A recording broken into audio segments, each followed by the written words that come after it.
Hello, everyone. Good evening. Welcome to our very first session on DSA. Okay, I think we can start. We have everyone joining. Okay, so I'll start the class up. The session would start every day normally at around 8:25, 8:30. Okay, and I'll wait for 5 minutes for everyone to join and set things up, and we will start at sharp 8:35. Right. So please don't get delayed. Okay, I'm joining.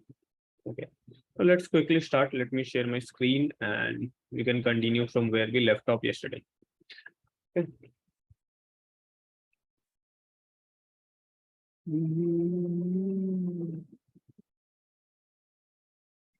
Okay. Hmm. So yesterday we were discussing about what programming is in general, from where we started programming, like why do we write code, how the machine understands code, right? Why do we continuously read to write code, right? Why can't why the software needs continuous improvement? What are the things that we need to improve? How do we improve logic? What different data? What are data structures? What algorithm is? What is the front end of a software? What is back end of a software? Right? What is the roles of these things? Right? How the computer evolved from basically being a very large electronic gadget, which was like around 500, 400 square feet, to a very small, tiny smartwatch or a like small calculator that we can have in our pockets in today's world, right? So the what is the similarities between the machines that were there in that point of time and what do we have now? How does the code that we write, how does that get translated into the language that machine understands, which is binary, right? What is a compiler? What is the interpreter? What's the difference between them, right? Why do we have so many programming languages, and what's the usage of different programming languages in general? Yeah. Notes, yes, okay. I have shared this link, but I'm not shared the notes yet. I'll share it by today. Okay, so you'll be able to see the notes. I guess you were not able to access the community yesterday. Are you all able to access the community today? Is it fixed for you all? Can anyone confirm? No, still you are not able to access the community. Mhm. Oh, that's strange. Okay, I'll check this. There was some issues in the portal, but it's fixed today. So I guess most likely this should also have been fixed. Let me check if there is anything. So okay, so batch manager has confirmed that it will be activated today. Okay, so it will be activated by today. Yes, I also don't see the community option right now over here. Okay, so in case you're not having that, so that will get activated, and that's the place where you will be accessing all these nodes. Okay. Uh, okay. Okay. Now we understood that we are going to learn a language known as Java. Okay, Java is little bit different from any other programming language, right? By the design. So in Java, we have 2 points. Firstly, we convert the English into something known as Java bytecode by using a compiler, and then we use an interpreter to convert that Java bytecode into binary. There is a name to the interpreter which is known as JVM, or also read as Java Virtual Machine. Right. So this process, why do we have a multi-step process? This basically makes Java code platform independent so that we can write the code once and we can run it anywhere. Okay. Now, okay. Now we understood, okay, what's the different part of data structures algorithms, how we are going to study it, right? And we did a general discussion of what programming in general is. Okay. So without like talking much, let's try to jump into code, right? So from today, we'll try to look into code and we'll try to understand everything from the code perspective of this, how Java gives error on the basis of line by line or full code, then it gives error. So it will give you error at any point. If it sees the error, it will give you the error at that point itself. So for example, when you're firstly Java is trying to compile the code, it sees the error. So this compilation, so first process is compilation, right? So Java will first compile the code to convert it into JPC. Here the compilation step will happen through the entire file, and it will convert the entire file into bytecode. So whichever lines it will see the error, compile time error, it will give you the error at that point of time itself. Okay. Now there is second type of errors which come during the runtime. So those kind of errors are given by interpreters. So if you run the program in that point of time, there is some error. For example, you are trying to do a division by 0, right? So that point of time it is a runtime error that is given by interpreter. Okay, we'll understand about compile time and runtime error. Who is the batch manager? I guess there is an option to contact to the batch manager. Okay, it's not there right now. Okay. It was there. Okay, there is some modification that's going on in the portal. So ideally, you should see a option over here to contact to the batch manager. That's available over here, but I guess they are like improving it, so that's why it's not working right now. But you should be able to see that in the portal itself. Okay. If anyone has the contact point, or you can reach out to Bhavya or reach out to Hi, me. Ritik. This is Sundar, the batch manager. I guess most likely Sandhav is going to be, but I cannot confirm. There are like people who take. So since there are a lot of people, there might be multiple batch managers as well. So you will be having one person to whom you can reach out. I'm not sure whether Sandhav is for everyone. Ritik, can you hear me? Yes. Hello. Yes. Yes. This is Sundar, the batch manager. I'll look into this. No problem. Okay. Okay. You are the batch manager. Okay. Yeah. Okay. Okay. So Sandhav, like you can just connect. There are some students who are just repeating the module. So the batch manager for those students are different. I will contact with them and let them know. Okay. Okay. Sure. Okay. Okay, so the batch manager is over here, right? If you have any doubts, you can put it in the chat. So like you can take up directly from here. And okay, so Sandhav is the batch manager and he is there for everyone. Okay. So that confirms. Okay, so let's start with code. Okay, I guess you have already seen the coding part of it in the pre-course. So I'll start from like a little bit scratch, but we'll go a little bit fast, right? So since you have all done this part in the pre-course, so I don't want to bore you much. So I'll go a little bit faster. In case it is too fast, please slow me down. That's this is going too fast, right, Ritik? Wait for a while, right? Let's grasp it. This is something which we have not studied in the pre-course, or this is something which is completely new to us. Okay. Just a second. Okay. Let me do this full screen.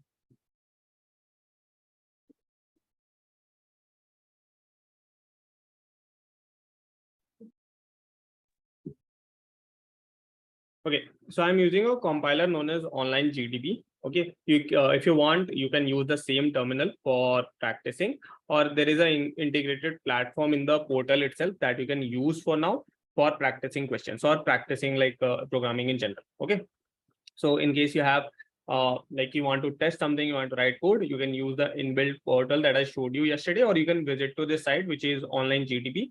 That I'm the only reason I'm using it for now is this is like little bit faster, so it saves some time to get the results. So that would be help us to faster understand this. Okay. Okay, so let me start from scratch and let's try to understand this. Okay. So faster than IDs.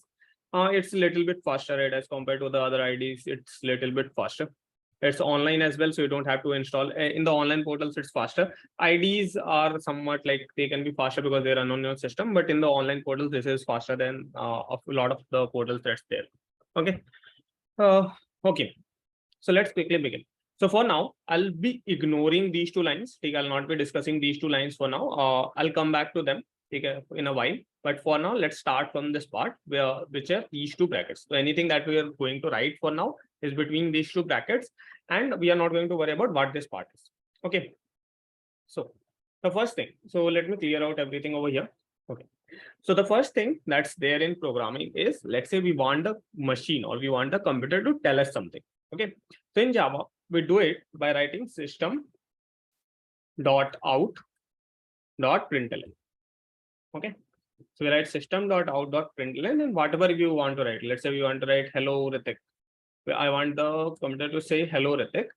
So it will, and I just click on this run button. So what happens when I click on this run button? The two-step process that Java follows. Firstly, it compiles the code, converts it into JVC, and then converts the interprets the JVC and converts into binary. Runs the whole code in binary, and then gives us the result in binary. Now that like translator again converts it back into hello Ritik that we are seeing. Okay, so Java will reconvert it back into hello Ritik is in the English result that we are seeing. Okay, so whatever instructions that we are giving over here will first step will get converted into binary, right? It can be multi-step process that like Java, or it can be a single step process like in C++ or Python or JavaScript. And once that's get converted into binary, it will run. on the system, and then it will give the result, and finally the result will get converted back into the English, plain English, that we can understand. Okay. So the first step, right? So is this it? Why do we have such a thing like system.out.println to print something into this console? Why can't we have a simple thing like display or print hello? Right. So this is the rule that I was talking about yesterday, right? So the language has specified certain rule using which we can tell something to be done, right? So for example, if Java has specified that I want to I want to print something into this black screen, or also known as console, then we have to tell it in system.out.println and then a string. Okay, and then something written in double quotes, it will print it as it is. Okay. Okay. So this is something which we have to follow. Is this only way to print it? No, we have one more way to print it, which is known as system.out.print. Okay. So what does this do? So let me just print hello Pratik and then hello world. Okay. Let me remove it for a second and let's run it. So this also you would see is giving the same result, right? Right now there is no difference in the result, but there's a small difference, right, in between both of them. So what this println does, so if the println prints something and changes the line immediately. So if I write this println before and then I write print, what would happen is firstly it will print hello Ritik. Okay, then it would change the line, and in the next line it would print hello world. Okay, which is the output that we are seeing. But if I reverse the order, which is this, so the first line is system.out.print hello world. Now what is happening is, firstly we are printing hello world, and then we are not changing the line. We have not written println. So print does not change the line. Println changes the line. So print will not change the line. It will stay in the same line. And in the same line, we would print hello Ritik, and then we would change the line. Right. So now the output would be hello world. See, and we see hello Ritik in the same line, and then it changes the line. So this is the only difference that's there in print and println. So println prints something and stays in the same line. Okay. What does println do? This prints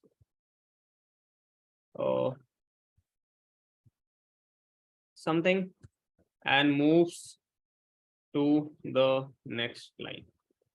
Yes. Now, similar to this, are these two the only ways to print things? No, there are a lot of other ways to print it. For example, we have system.out.printf.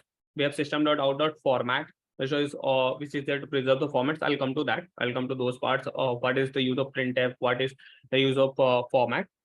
For now, I'll just stick to this and these two. So let's, for now, for simplicity, let's understand that there are only two ways to print it, which is print and println. Print something, stays in the same line. Println, print something, changes the line. Okay. Gradually we'll see the other formats as well. We'll cover it today itself. Okay. So don't worry about it. Okay. The next thing that we have is known as comments. Okay. So anything that is written like just for, so comments are these are the parts of code that does not run.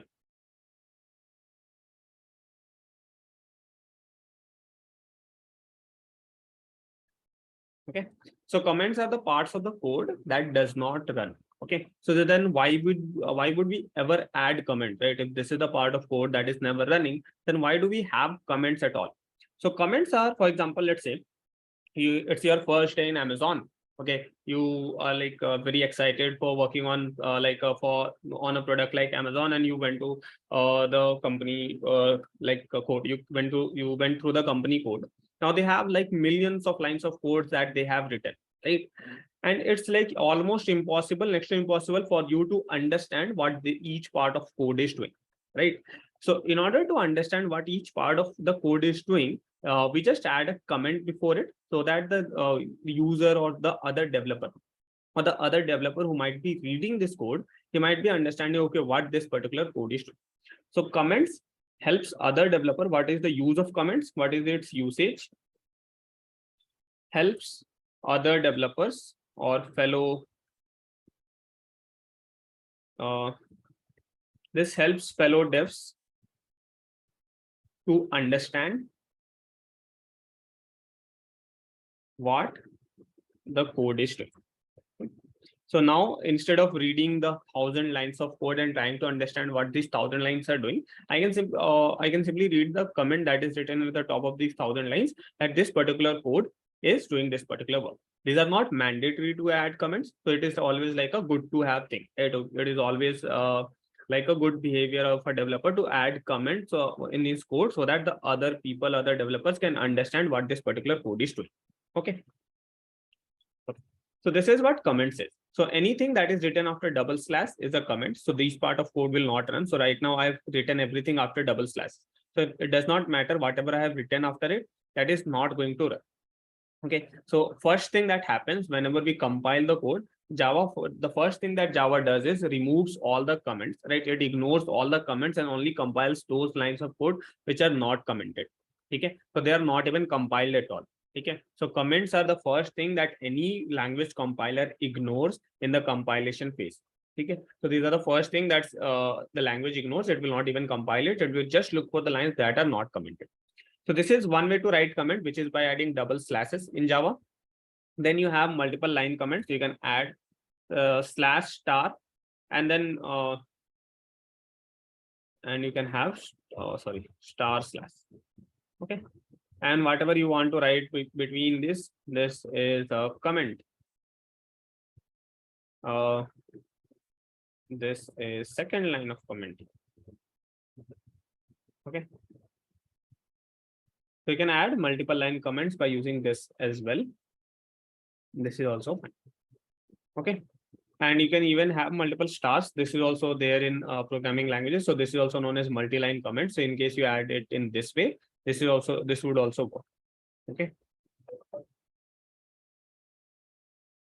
Okay. So these these are the two ways of writing multiple line comments, where you write slash star and then you can either write slash double star. This also works. Okay.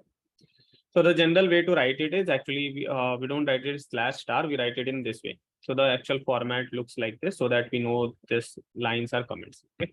So this is like a better way to write this comments, where we write slash star and then each comment line is written in star. But this is actually not the syntax. You would see the comments generally written in this particular format, but actually this is not the syntax of writing comments. Even if you write slash star and you end it somewhere else, all the lines in between will be commented, even if you don't add these stars. Okay. So these are like just written for better readability. This has nothing to do with the syntax of comments. Okay. Understood?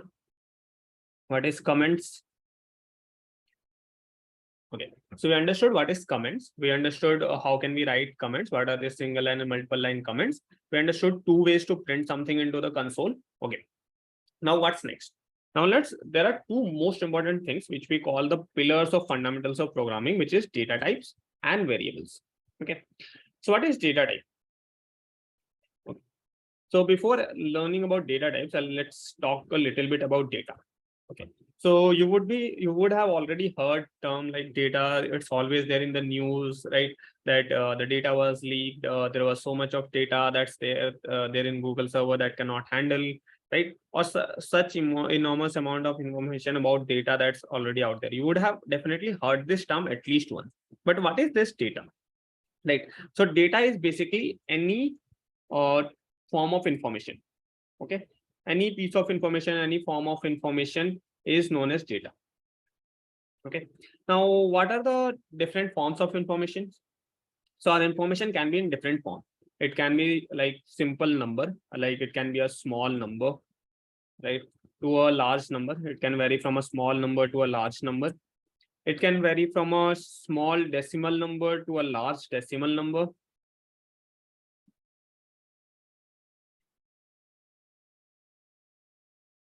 Okay. Or it can be a plain text. It can be a single character as well. So for example, an alphabet, a digit, a special symbol, right? A single character as well. Or what else it means? Okay, this is it, right? So these are like at granular level, all the data, if we break it down, it can be in the forms of numbers. It can be in form of text. It can be in a form of character. It can be form of decimal numbers, right? Now, whatever you see in your day-to-day life, all these data types are going to be basically in this format. Okay. Now the question would come to your mind, okay, what about audios, what about videos, what about images, right? So at the granular level, audios, videos, images, all of them are nothing but numbers, text, and characters itself. Okay, they are no different than numbers, text, or characters in the form in which they are stored in the memory. Okay, so in memory, all the audio, video, or image formats, or all the video formats, everything breaks down finally to these primitive data. Okay, so these data things, right? This granular data, which is like the very fundamental data that we have, that we know, right, that we have studied till now without knowing any data type or anything. These are the fundamentals data that we know, and we use it in our day-to-day life, right? We use numbers, we use decimal numbers, we use float numbers, we use integers, we use characters, we use text, right now you are sending messages in the Zoom chat, right? That is also some form of text data, right? So all this information are like the primitive forms of data that we already know. Okay, so what are the data types? So we understood what is data. So these are like nothing but the different forms of information that we already know. What is data types? So data types are nothing but there are the types which can store a particular form of data, or which it does not actually store, which can specify a particular form of data.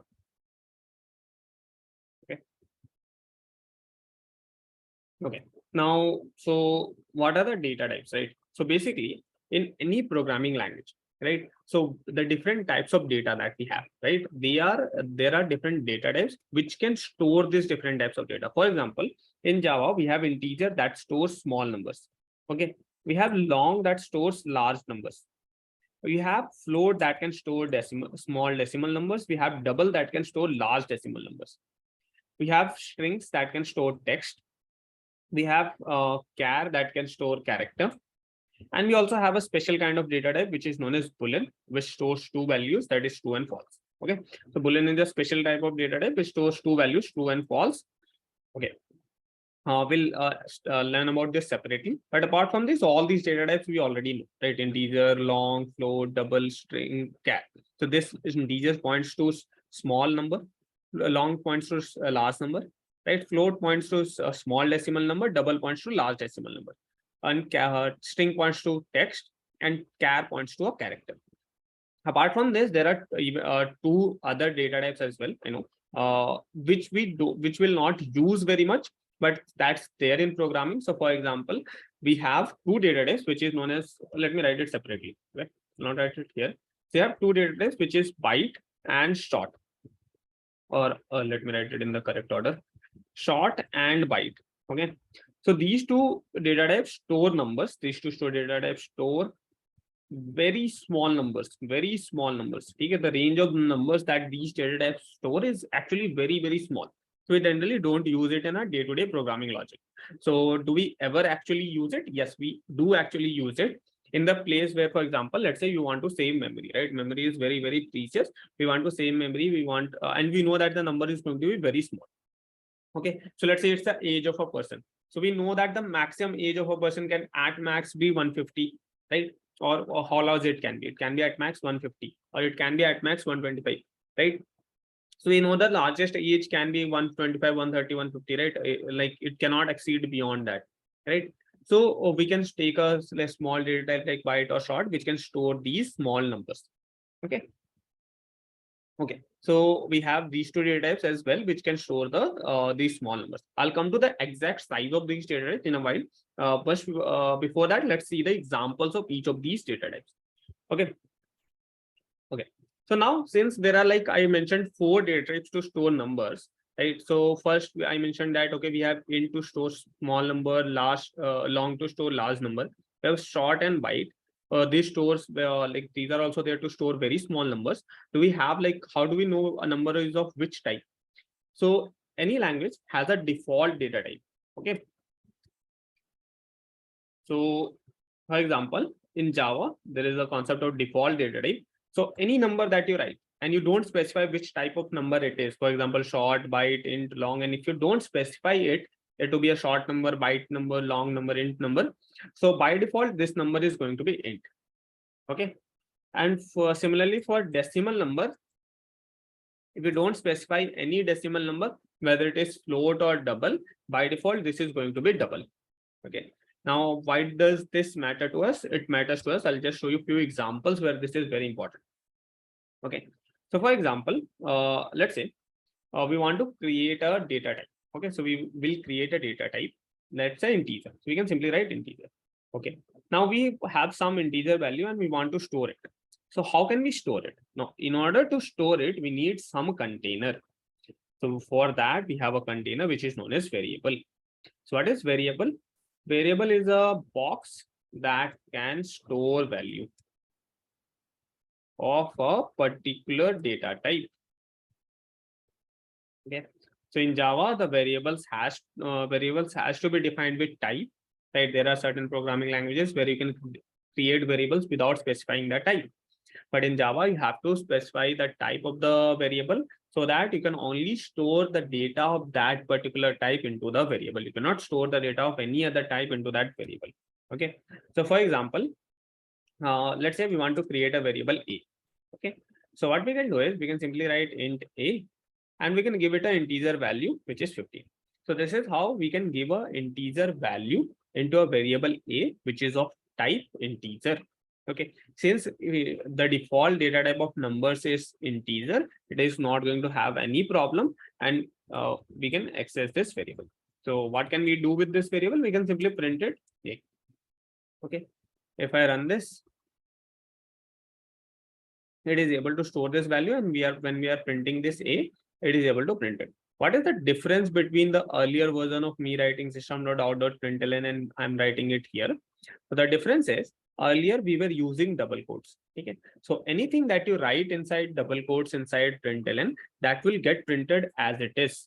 But if you don't write the double quotes, it will try to look for the definition of this. Is this a variable? Right? If yes, then what's the value it is storing? So it will print that value. If I write this thing inside a double quote, so it will print it as it is without looking for the value that is stored in this. Okay, so it will not treat it as a variable. So if I don't write something inside double quotes, it will start treating it as a variable and it will print the value of it. So what if this variable is not present? So if you try to print a variable that you have not declared, that is not present, it will give you an error that this cannot find this particular symbol. Okay. So if we have created a variable, it is a valid variable, it is a valid name that we have given to it. And if you try to print it inside println, it will print its value. Or not only just in println, if we ever try to use access a, it is going to give us the value that is stored in a. So that's the entire role of variable. You have a value, you store it in this variable. Now, wherever you use this variable, it will give you the value of that particular variable. Okay. Okay. So how similarly can we create a long variable? Yes, we can, but there is something to notice over here. Okay, let me show you the difference. Okay.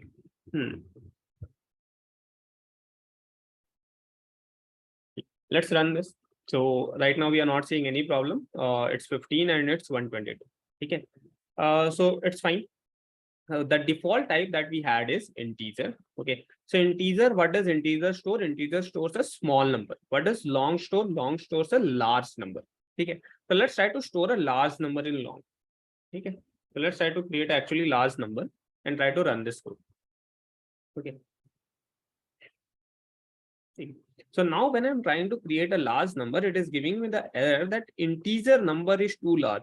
It is not giving me any error related to long. It is telling me the integer number is too large. Okay. Let's try to store this in the integer as well. Okay. And run this. So now I would get error in both the places that this integer number is too large to be stored. But actually, this integer number is just large to be stored inside the integer variable. This is not large enough to be not stored in the long variable. So what do I mean over here? So for example, this integer has a small capacity, right? So it cannot store this large number. It can store a small number, but this large number it cannot store. So this integer is giving error. That's fine. But why is the long giving error? Long is meant to store this large numbers. So long should not give error. So long is giving error over here because if we have not specified this number as an integer or a long number. Okay, even though we have mentioned the data type of a variable, but we have not told anything about this particular data, this particular number. So Java is treating this number as an integer number until and unless we specify that this is a long number. How do we do that? We can simply add a L to the end of this, which would mean that this is a long number. Okay, now see, this is able to store this number. So long is capable to store this large number, right?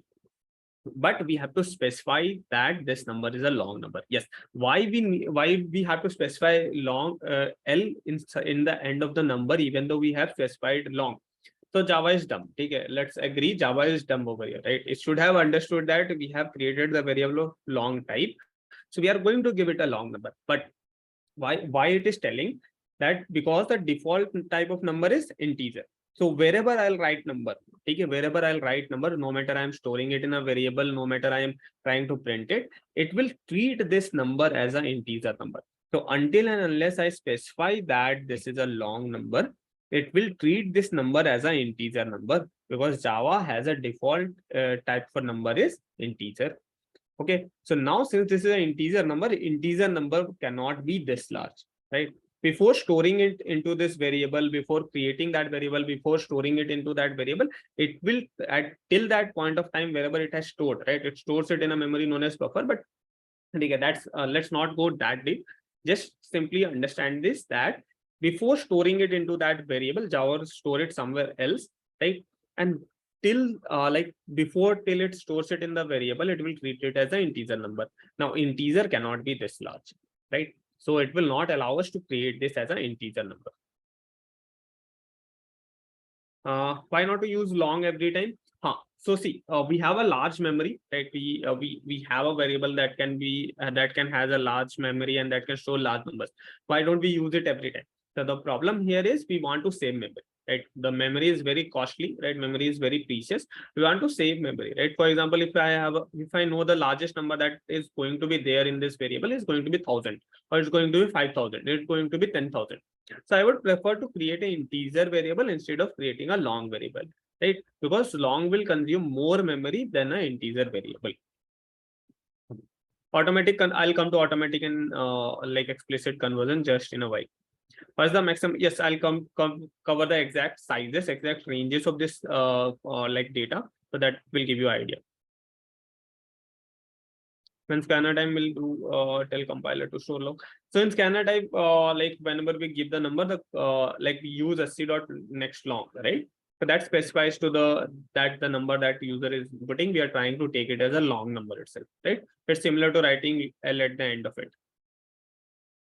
I'll tell you the exact ranges, exact sizes just in a while. Let me cover all the examples. I'll go to the exact ranges and sizes. Okay, understood. So why does this give issue? Okay, why does this give error? So the simple reason is that the default type is integer. Until you specify this number is a long number, Java is going to treat it as a integer number. It doesn't matter whether you're storing it in a long variable. Okay, we don't have long int, right? That's long int and long are there in C++, but it's not there in Java. Okay. If we multiply to short number, if the result is in long, what do we write? So the final result is in long, right? So it will automatically get converted into long. Now I'll come to the conversion. How does this conversion happen? Are we allowed to convert something, right? That we are allowed, but how it happens, I'll just come to that part. Okay. Okay. Same goes for float and double. So in decimal numbers, the default type is okay. Okay. Achha, tell me one thing. If I print this, should it print or should it show me some issues? And the default type is double. Okay. So the default type of decimal numbers is double. Okay. And I'm just trying to store this decimal number over here. We have to write F, but why do we need to write F? So the reason, what's the reason? See. So out of float and double, which one is the larger one? So the larger one is double. Okay. So default type is double. Okay. Now it will treat this as a double number, double decimal number. Okay. It's not to save memory. it will treat this as a double number. Now, here when we were storing an integer to long, the error that we were getting is we were not getting error if this was within the limit. Will you get error if you try to store this number into long? You will not get any error. Why? Because this is an integer number and it can easily be stored into a long. It can easily be stored into integer and it can easily be stored into the long as well. Okay. When the number becomes large, such that it cannot be stored into a integer, it starts giving us error that this is a very large number to be stored in an integer. Okay, but it can be stored by specifying this number as a long number. Okay, now see the error over here. So when I try to do this and I run this, the error that you'll see is possibly lossy conversion. Okay, possibly lossy conversion from double to float. Now, what does this mean? Where does the conversion happening? Why is the conversion happening, and what's the loss in this conversion? Right. So this number is a double number. Now, double is supposed to store large decimal numbers. Float is supposed to store small decimal numbers. Okay. So what is happening here is when we wrote this number and we did not specify this is a double or float number, it took the default data type, which is double. Okay. Now, the default data type is double, which is supposed to store large decimal numbers. Now, what we are doing is we are trying to store it in a variable of float, which is supposed to store small decimal numbers. So Java is thinking, I am trying to store a large decimal number into a small decimal numbers variable, and it might result in loss. That it is not guaranteed that it will result in loss, but it might result in loss. So that's why it is telling possible lossy conversion. It is not telling that there is a lossy conversion. It is telling that it is possible that there might be a lossy conversion that is happening when you're trying to convert from double to float. Okay, so better specify this number as float by specifying f at the end of it, so that I treat this number as a float. I am sure that you are not doing any lossy conversion. So Java will not do any lossy conversions for us. Okay, so if we try to convert a double into a float, Java will not do it for us. Right? We can explicitly do it, but Java will not do it for us. Okay, so here the error that we saw was possibly lossy conversion. Why it was happening? Because any decimal number by default it would be treated as double. Now, if you try to store a double into float, that is not allowed because double is a large box, float is a small box. Okay, so think of it like this. Right, so float is a small box, which is this. Double is a large box. Okay, it stores large decimal numbers. Now, if you try to store this number into this, will it be able to store it? No. So Java will tell, okay, this is not allowed. It might result in a lossy conversion. Okay.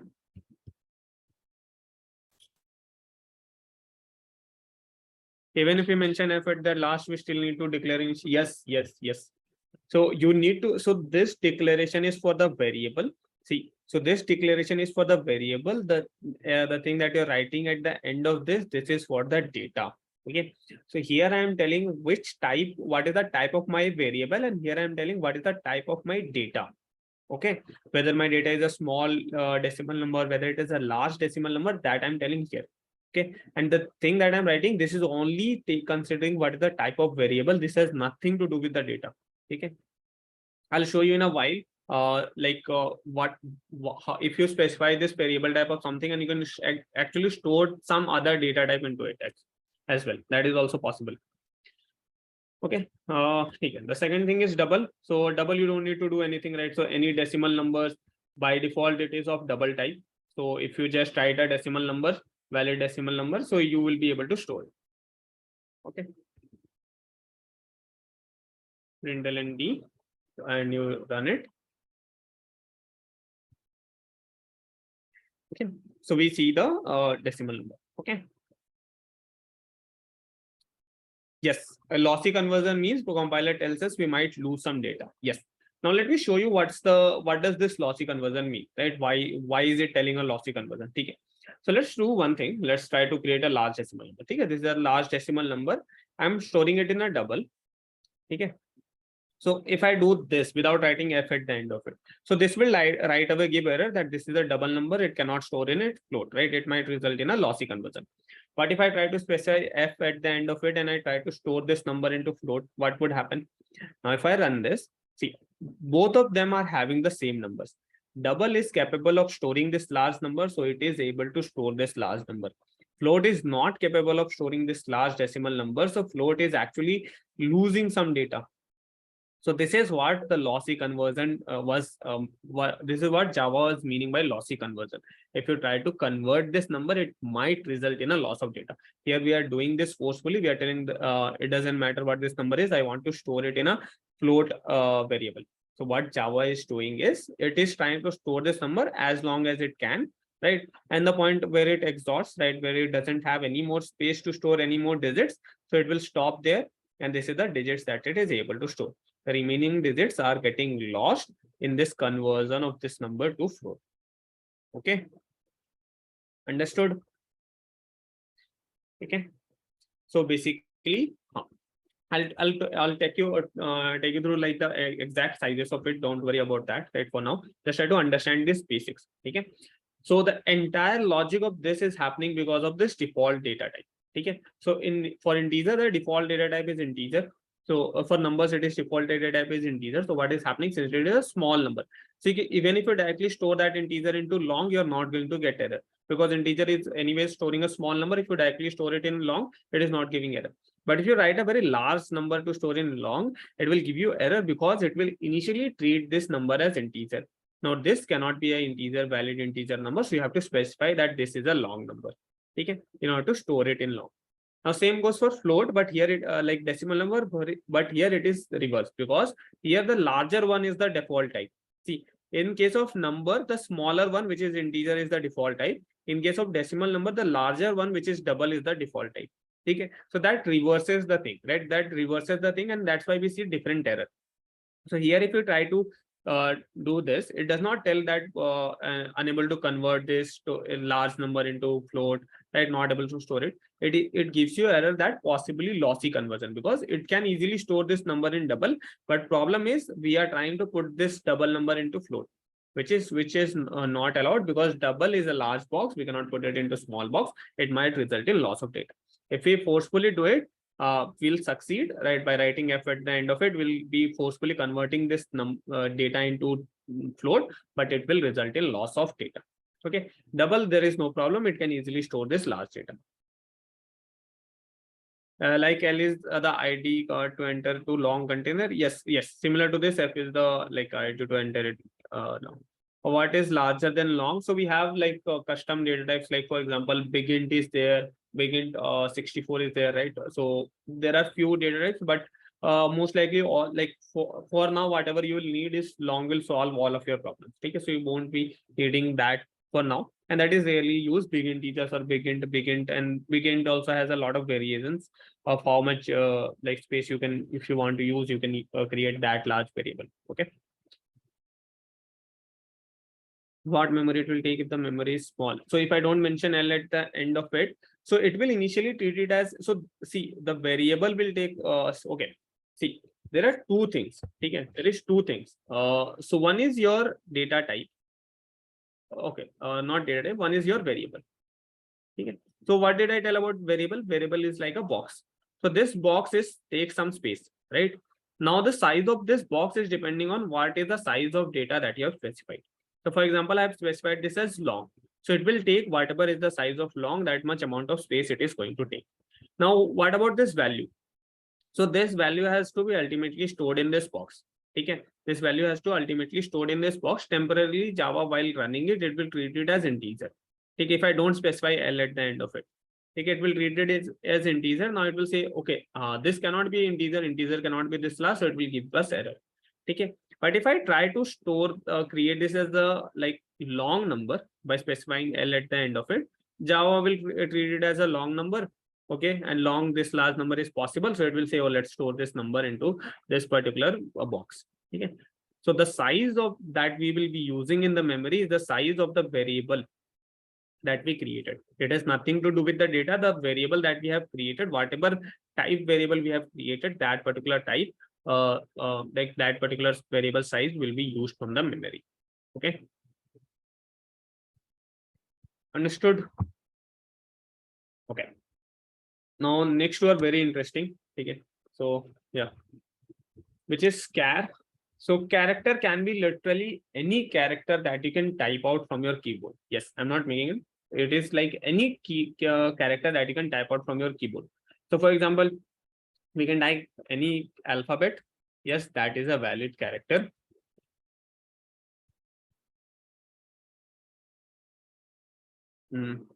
Okay, so it is a valid character. Okay, what about number, digit? So yes, digit is a valid character. Any single character that you can type out. What about a space?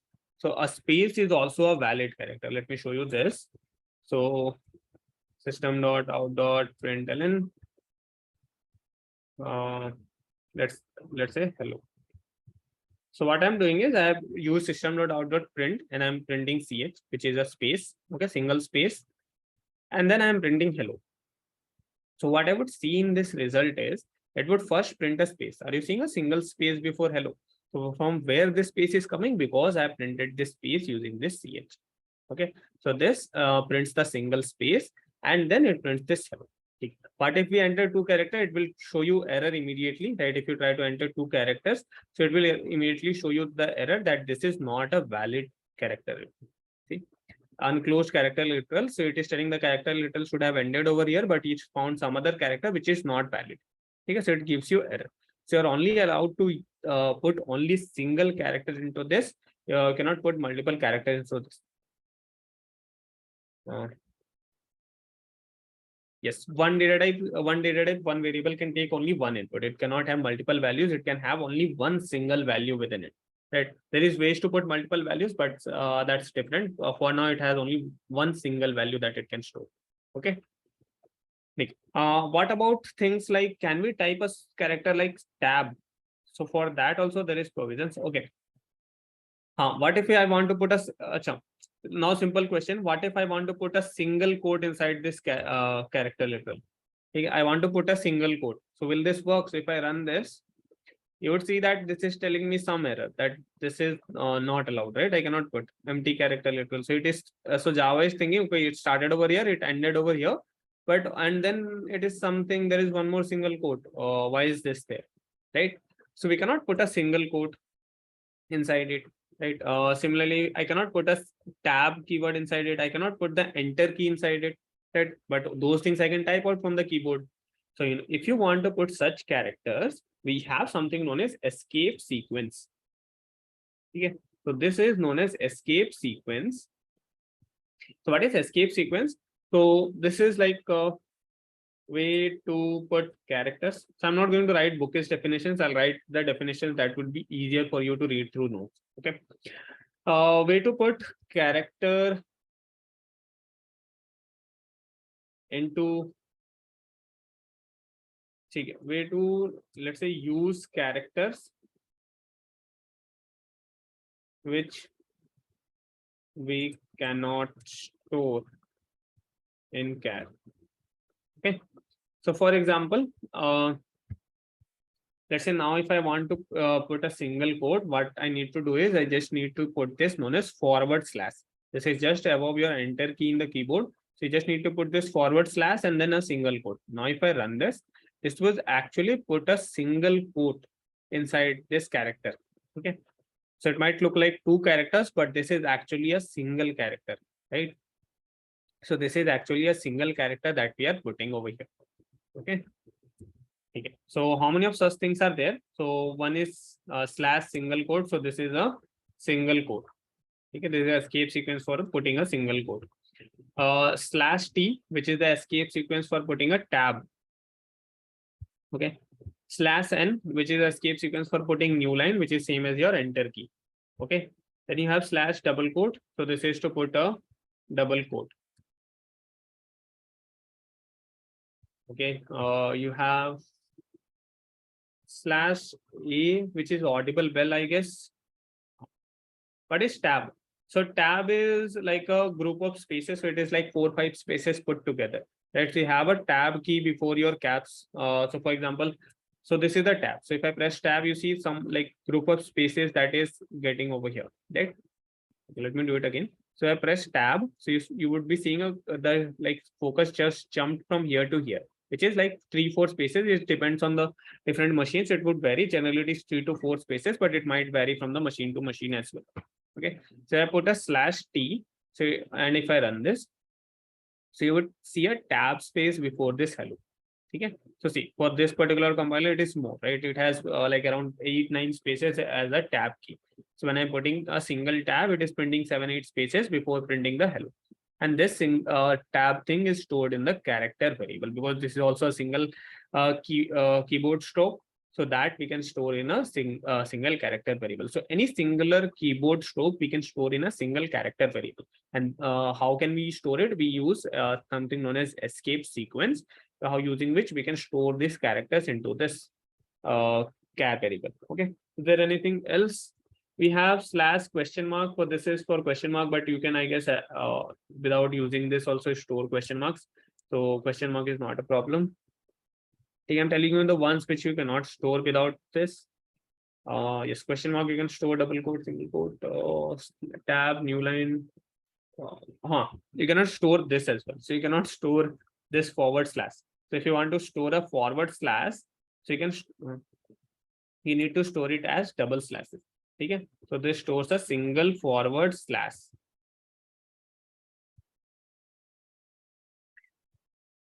Okay. Repeat about the tab key. Yes, sure. So if I put double slashes, it will actually store a single slash. See, in the output, you are seeing a single slash in the result, because this is also a escape sequence. So this will first one it will skip, and this slash it would actually store in the character. That's it. Okay. So these are the ones, that's the common ones you need to remember. If I put a /n, so this is just like the enter key. So what's the enter key? It changes the line, right? So if I print it, it is changing the line, and the hello is getting printed in the next line. Okay. So hello is getting printed in the next line if I print /n, because this is changing the line. What is /t? So /t is the tab key. So what is a tab? Tab is like 4 or 5 spaces together. Okay. So you have a tab key before your, just above your caps lock in the keyboard. So if you press it, you see a 4 or 5 spaces that's getting printed over here, right? How to print? You just don't need to print it, right? You just store it in a single character variable, you print it. You print this character variable, it will automatically print. So for example, when I'm storing tab and I'm printing it, so you can see it is actually printing a tab space over here. Okay. If I store a /n and I print it, it will actually print this hello in the new line. See? So if I run this, and you would see the hello in the new line. Why? Because this character, when I printed this character, it actually printed an enter key. What is enter? Enter would change the line. So it went to the second line. And now when I'm printing hello, I'm seeing the hello in the second line. Okay. Understood?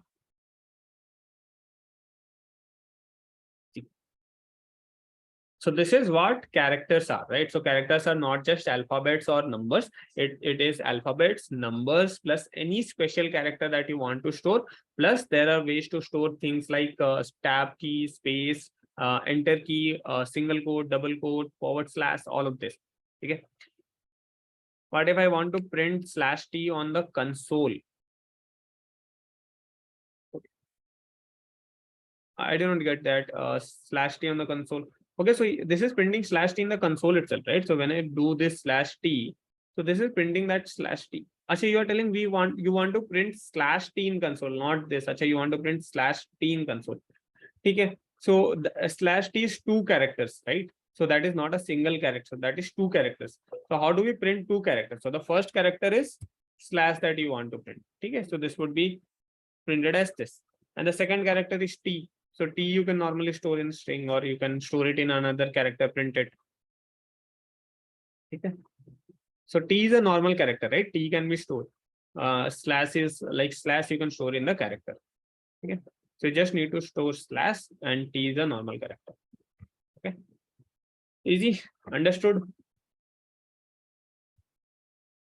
Now the last part is string, right? So string is any valid text, right? String is literally any combination of characters that you can make.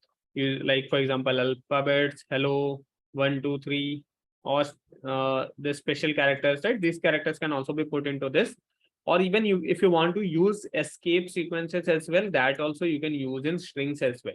Okay, so string is any combination of character. Now, what is /n/t? So these escape sequences are also valid characters.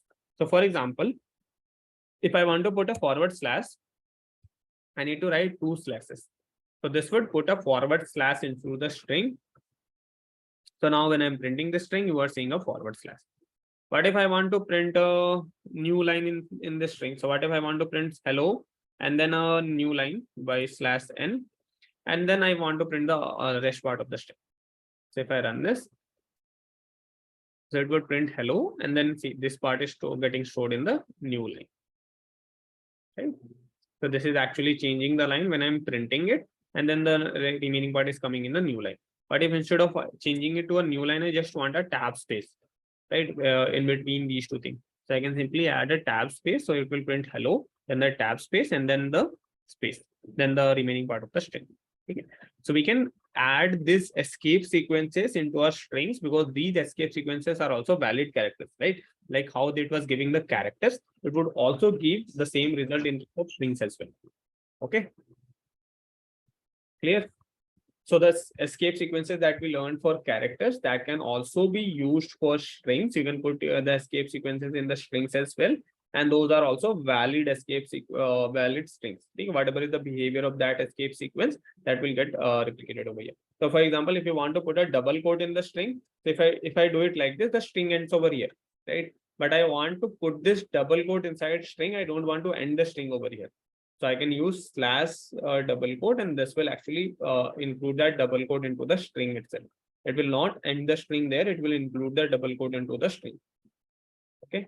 So let's say, for example, inside this hello, and I want to print a world, which is inside double quotes. So I can print it in this way. So now if I run this, it would print hello, double quotes, world inside the double quotes, and then the remaining part of the string as it was. Right. So if I want to include a double quote inside string, then also I need to use this escape sequence to add this double quotes. Okay. Understood?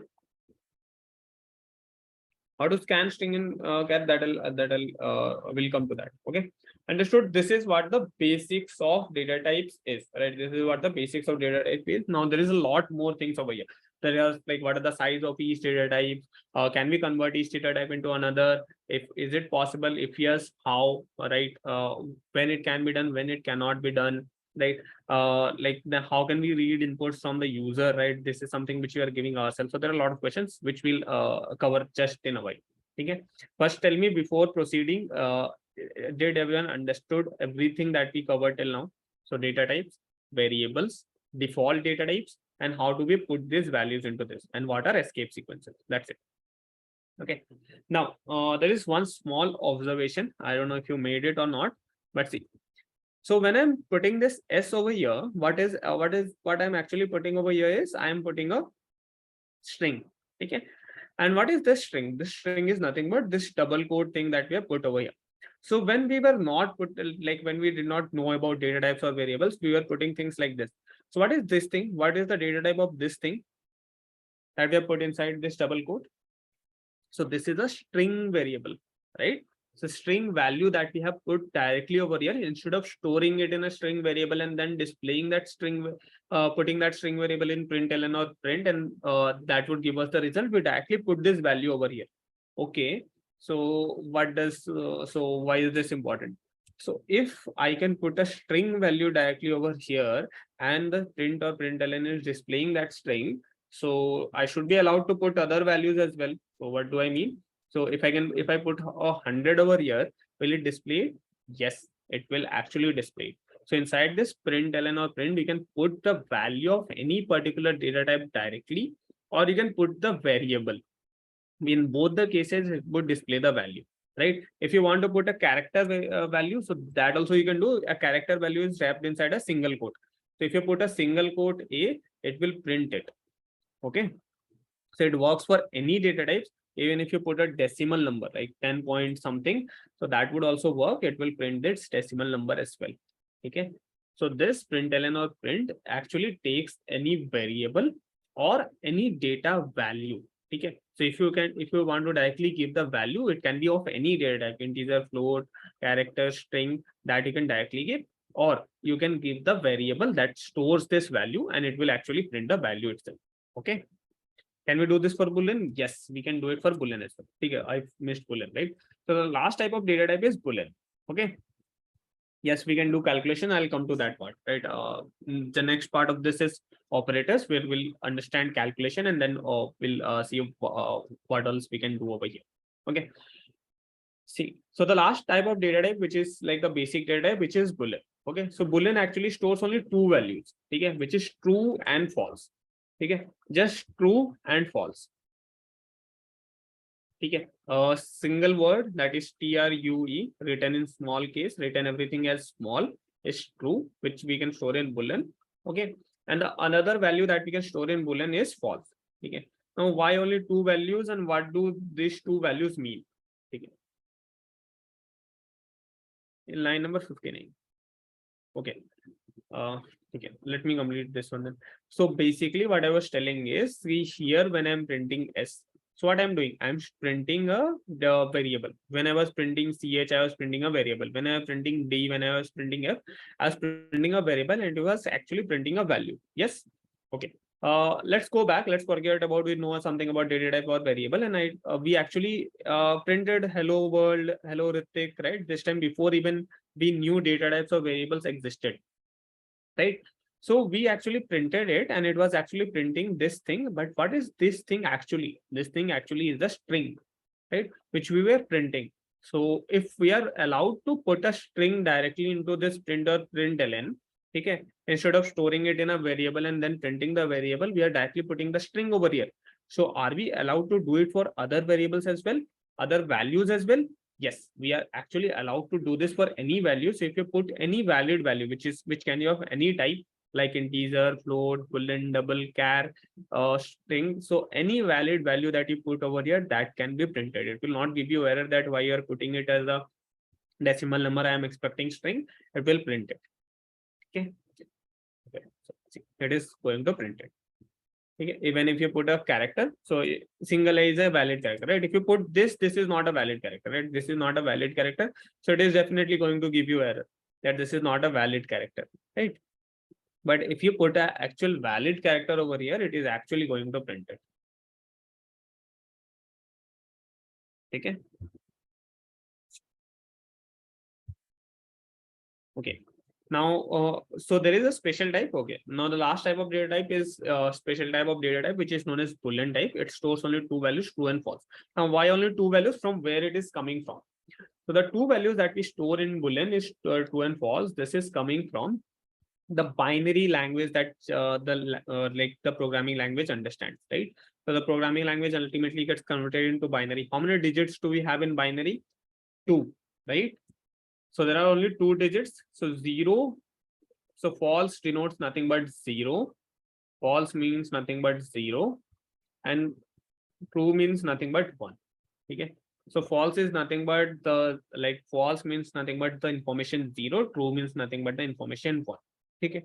So false, like if I pass Boolean false as to the machine, so it understands that I'm telling it zero. If I try to pass Boolean true to the machine, it understands that I am passing one to the system. Okay, that's it. Okay. What is it used for? So it is used in few calculations where we use this Boolean variables. So I'll show you where it is used actually. We'll learn about them. We'll come revisit them when we'll learn about operators. Okay. Yeah. So you can actually print this true directly over here in println, because it is also a valid value. So that also you can print. So true is a valid value. You can print it without quotes inside this. This is a Boolean value, so you can print it. Okay. Boolean is actually the result of any logical or relational expression. Yes, that's correct. Okay. So this is what data type says. This is what the basic idea of data type is. Let me save this intro to DSA, and this is, the month is March. Okay. I lost track of. Okay, understood till here. So okay, now I'll go to little bit more in more depth. Okay, more about data types and variables. If you are clear till here, then we can proceed. Okay.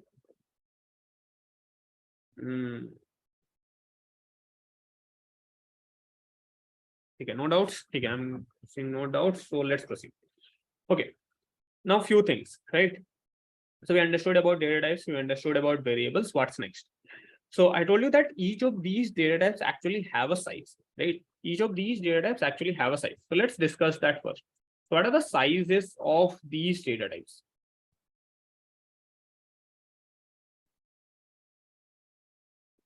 So I'll quickly go through it. Okay. So before talking about the size of these data types, let's talk about how do we measure this size? How do we measure size? It is not like centimeters, meters, right? It is not like volume that we will measure in liters or something, right? So it is information. How do we measure information?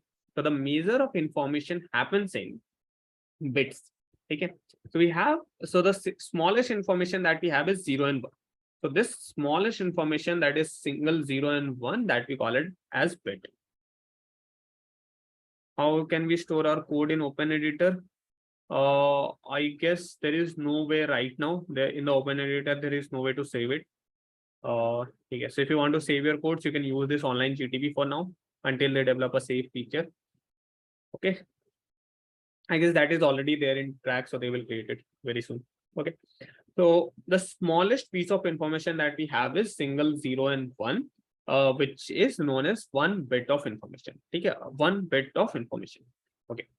Now, do we use bits to measure information? Yeah, in the smallest form of information is bits, but similar to like smallest, so every measurement that you know, right? For example, you have meter, then you have for smaller measurements you have centimeter, then for even smaller measurements you have millimeter, and then for larger measurements you have kilometers, megameters, and something like that. Okay, similar to that, we also have like smaller to larger informations. So we measure things in form of bytes actually. So byte is nothing but 8 bits put together. Okay, so 8 bits of information put together makes a byte, right? So let's say eight, it can be 8 zeros, 3, 3, 6. Yeah, it can be 8 zeros, 8 ones, or a combination of 0, 1. Okay, so this is also a valid 1 byte of information. Okay, any combination of zeros and ones, 8 bits of zeros and ones is known as a 1 byte of information. It can be what zeros and 1 can be arranged in any way, whatever way you want. It can be 8 ones, 8 zeros, or any combination of it. So that represents a single byte of information. Okay. Okay. Now, what are the larger units? So you might have heard of bits, bytes, but we don't use them in general life. So in general life, you use things like megabytes, right? You use megabytes. So this is nothing but megabytes, MB.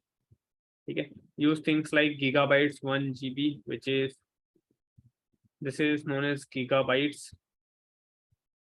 So what is this megabytes and gigabytes?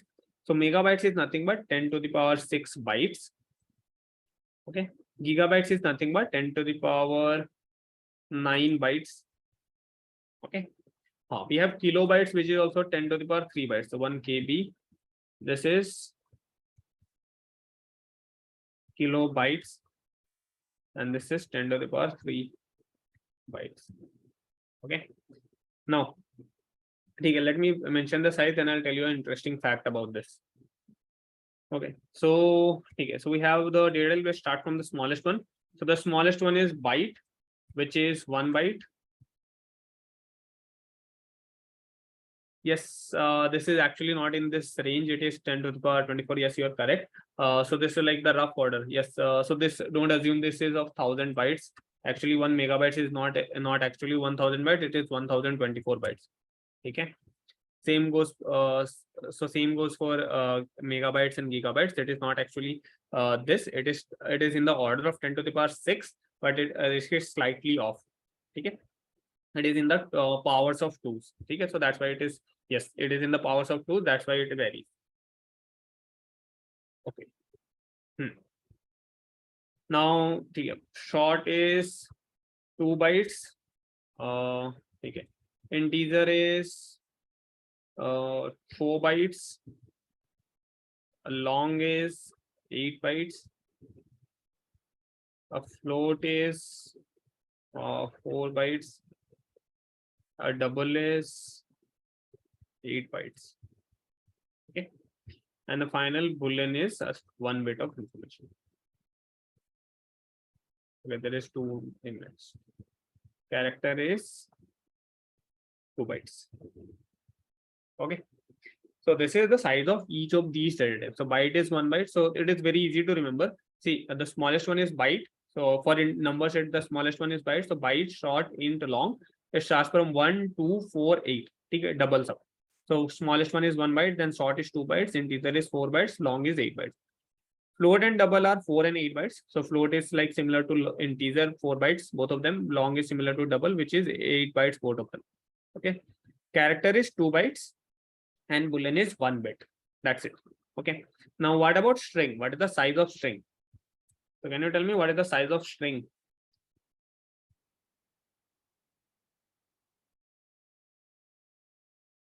No, not 4. The size of string actually depends on the length of the string. Because there is no fixed size of string. The size of string actually depends on the length of the string, which is size of character. So what is the size of character? Size of character is 2 bytes into length of string. Okay. So the number of characters you have in string. So it is actually 2 into number of characters.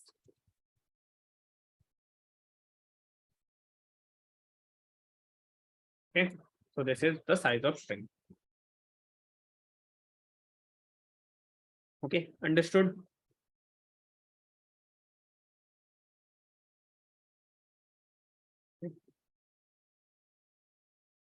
Why Java carries 2 bytes? So actually, yes. So this is a good question. So actually, all the programming languages used to have 1 byte characters, but then we had lot more characters, which was not possible to store in 1 byte. Right. So our character sets are expanding. Earlier, there were less number of characters. There were like lesser than 128 characters that we can actually store in char. Now there are more than 128 characters. It is around 256 characters. Okay, so the character set is 256. So that's why it is 2 bytes. Okay, so in simple words, it's to store more characters. We'll understand about the ASCII concept. There I'll explain this in detail, how this expanded from 128 to 256, and what are the new characters, of like what are why are these characters actually added, why they were not present earlier. Okay. Okay. So understood about the sizes of this. Now, now the biggest question is, how will we know what are the largest numbers? Okay, I can give you one mathematical calculation that you can do. So for example, integer stores 4 bytes. Okay. So 4 bytes is how much information? So each byte is 8 bits of information. So 8 into 4, which is 32 bytes of information. Okay. 32 bytes of information. So you can have 32 zeros, 32 ones, or any combination of 32 zeros or ones that you can store in this, right? 32 bits. Yes, sorry. 32 bits of information. So you can store any combination of 32 bits of information into it. So what is this? What is this value actually? So this value actually is 2 to the power 32. Every place you can store a single 0 and 1, and you can do it for 32 places. Okay. So this can actually store 32 bits of information, and you can actually get this number by using this integer dot max value. So what is this integer dot max value? This tells you the largest number that you can store in this integer, which is this, and it is around 2 to the power 32 minus 1. So it is actually the largest number is 2 to the power 32 minus 1. Okay, and the smallest number that you can actually store is integer dot min value, and this is minus 2 to the power 32.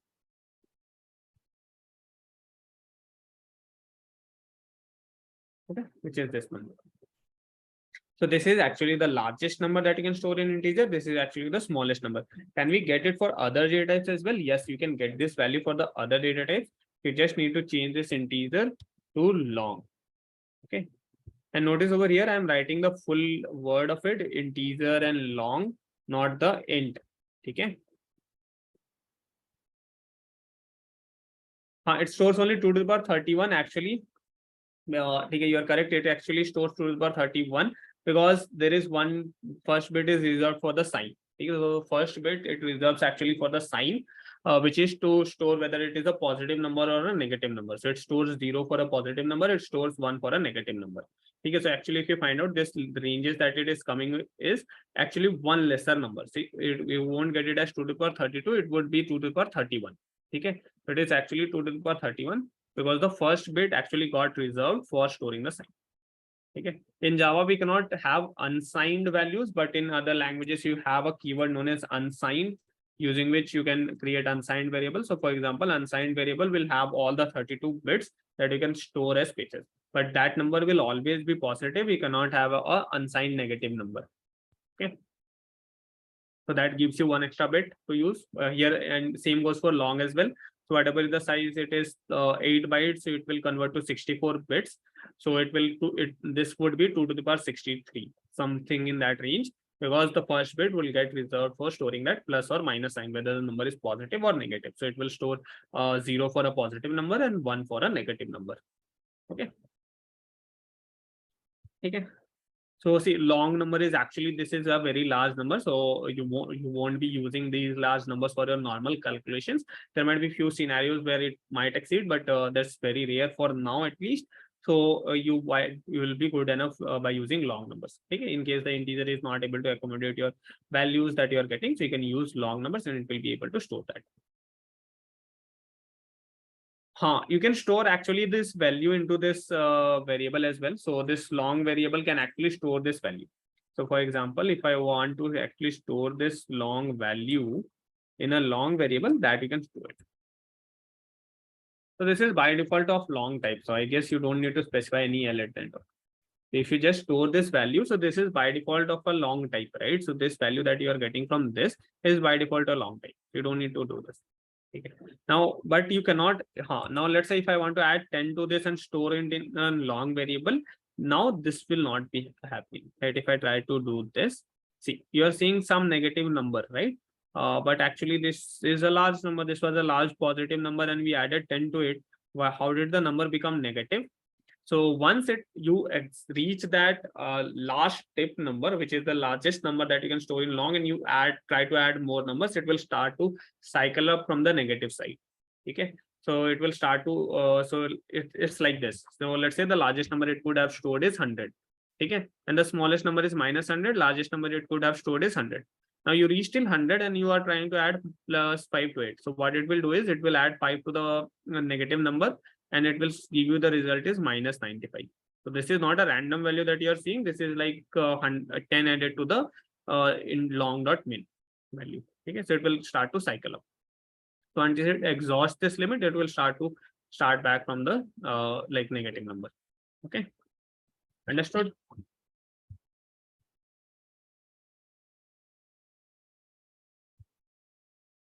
See. So these are basically all the sizes of data types. These are like how you can get the largest values that each of these things can store. Integer.max value, long.max value. Similarly, I guess you have float for double as well. Float and double, I'm not sure, right? That so float and double, let's check, right? I'm not sure whether they have this as or not. Yeah, actually they have it as well. Okay. So it is telling it is a very large number actually, e to the power 308. So this is like 1 point this into 308, which is a very large number that you can store actually. Okay. So this might actually also vary from version to version. You might not get this value in all the compilers. So that's why I'm not sure very much on this value. You will be able to use it in all compilers. For doubles and float, you might not even need this value. For long and integer, we might need this. So like, for example, if we want to do some calculation where we want to use plus infinity or minus infinity for reference, we use integer.min value or max value in that situation, right? We treat integer.max value as the plus infinity for integer. We treat integer.min value as the minus infinity for integer.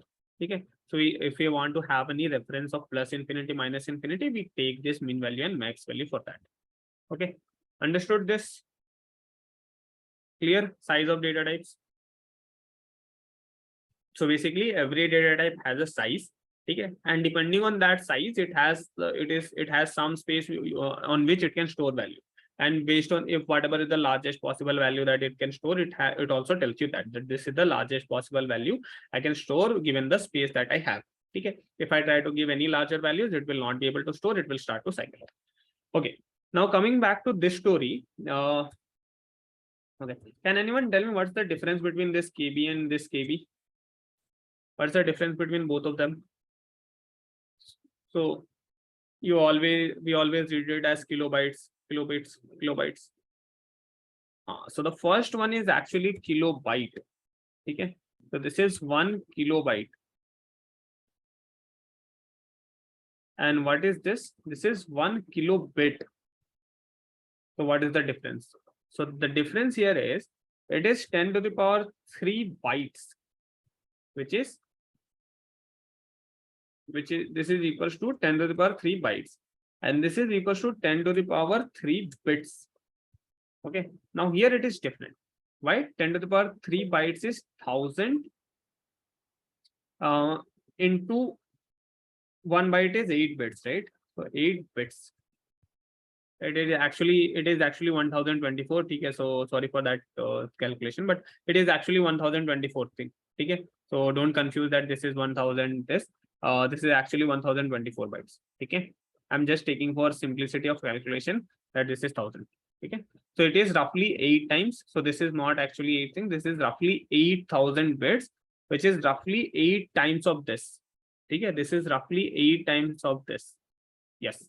Now, where is it used? So this is actually used in the measuring the Wi-Fi speeds of your service provider. So if you see the service providers, they tell you that the speed that you would get is 100 Mbps, right? Or 200 Mbps or 500 Mbps. But if you actually try to see the speed, it is very less. So if you, let's say, have a 100 Mbps connection, right? So if you have a 100 Mbps connection, you try to download a 100 MB file, will it happen in 1 second? No, it will take around 8 seconds because your actual speed of internet is 12.5 megabytes per second. Okay, so we are used to reading speeds in bytes. The service provider tells us in the form of bits, which is like they are also correct, but this is something which we need to know that this is different. This bits is different from bytes. Okay, understood. Yes. Can we store long value in long? Yes, we can store in long dot max value in long. I just showed you, right? We can store this. Okay, so understood the difference between bits and bytes where it is used. Yes, so we can store this value, that is fine, but you cannot add something to it and store that because this is the last value that this long can store. Right? If you exceed this, it will not be able to do this. It is actually allowing us to store. See, I am able to easily store this in long dot max value in long. Okay.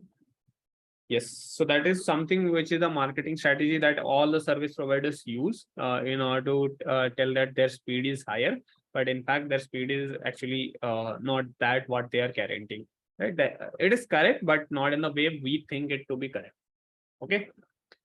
So this is about the sizes of these data types. What is bits? What is bytes? How this information is stored. So see, like for example, till now you had this thing in mind, right? For example, 1 kilogram, right? 1 kg or 1 kilogram is nothing but 1000 grams, right? Which is correct. But here 1 kilobytes is not actually 1000 bytes. It is 1024 bytes. Okay. So there is a small difference in this. Okay. So here the standard is 1 kilobyte is 1024 bytes. Okay. Similarly, you can figure out for megabytes. What is 1 megabyte? So 1 megabyte is nothing but 10 to the power 3 kilobytes, or 1 kilobyte is nothing but 1024. So it is 10 to the power 3 into 1024 bytes. Okay. Similarly, you can figure out how many bytes is this 1000 like 1 MB. Okay. So this is the standard. 1 KB is 1024 bytes. It is actually in the powers of 2. 1 kilobyte is 2 to the power 10 bytes. Okay. Why we need to put L at the last? I'm asking that. Okay. Achha, you are trying to store that direct value. If you are trying to store that direct value, you won't be able to do this. So for example, I stored integer dot long value. But if you try to copy this and you try to store this value directly, just a second.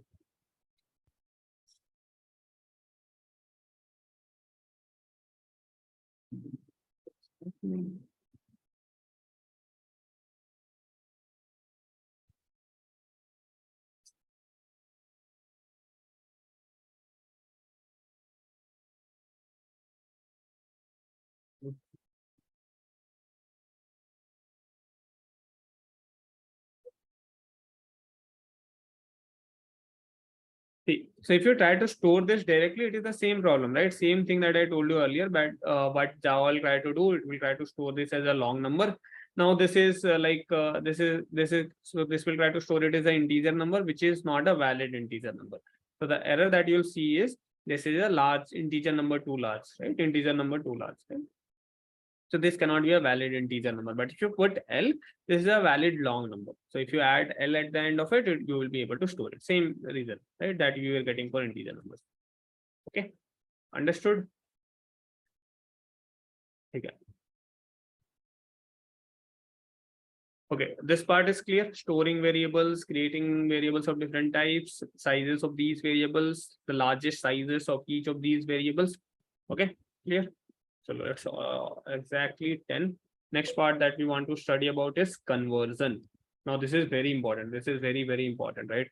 Extremely important. What is conversion? How do data type values get converted from one type to another, right? What are when the conversion is possible, when it is not possible? Are we allowed to do conversion in all scenarios?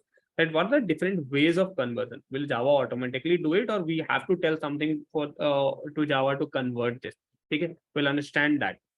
Here, before that, let me give you a quick break to have your dinner. Okay, so it's already 10.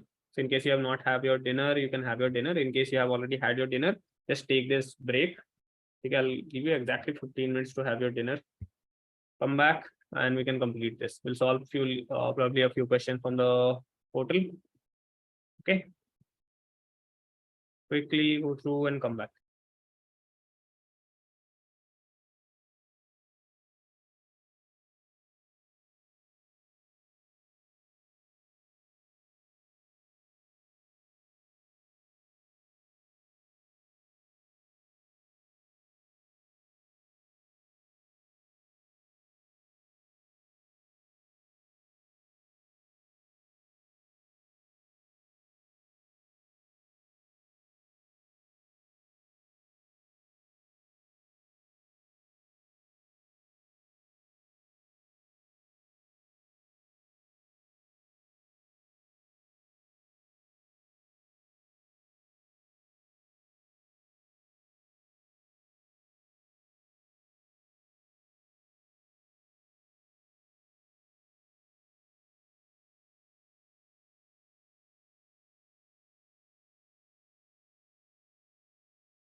Just give me a second. Just give me 1 second. Okay.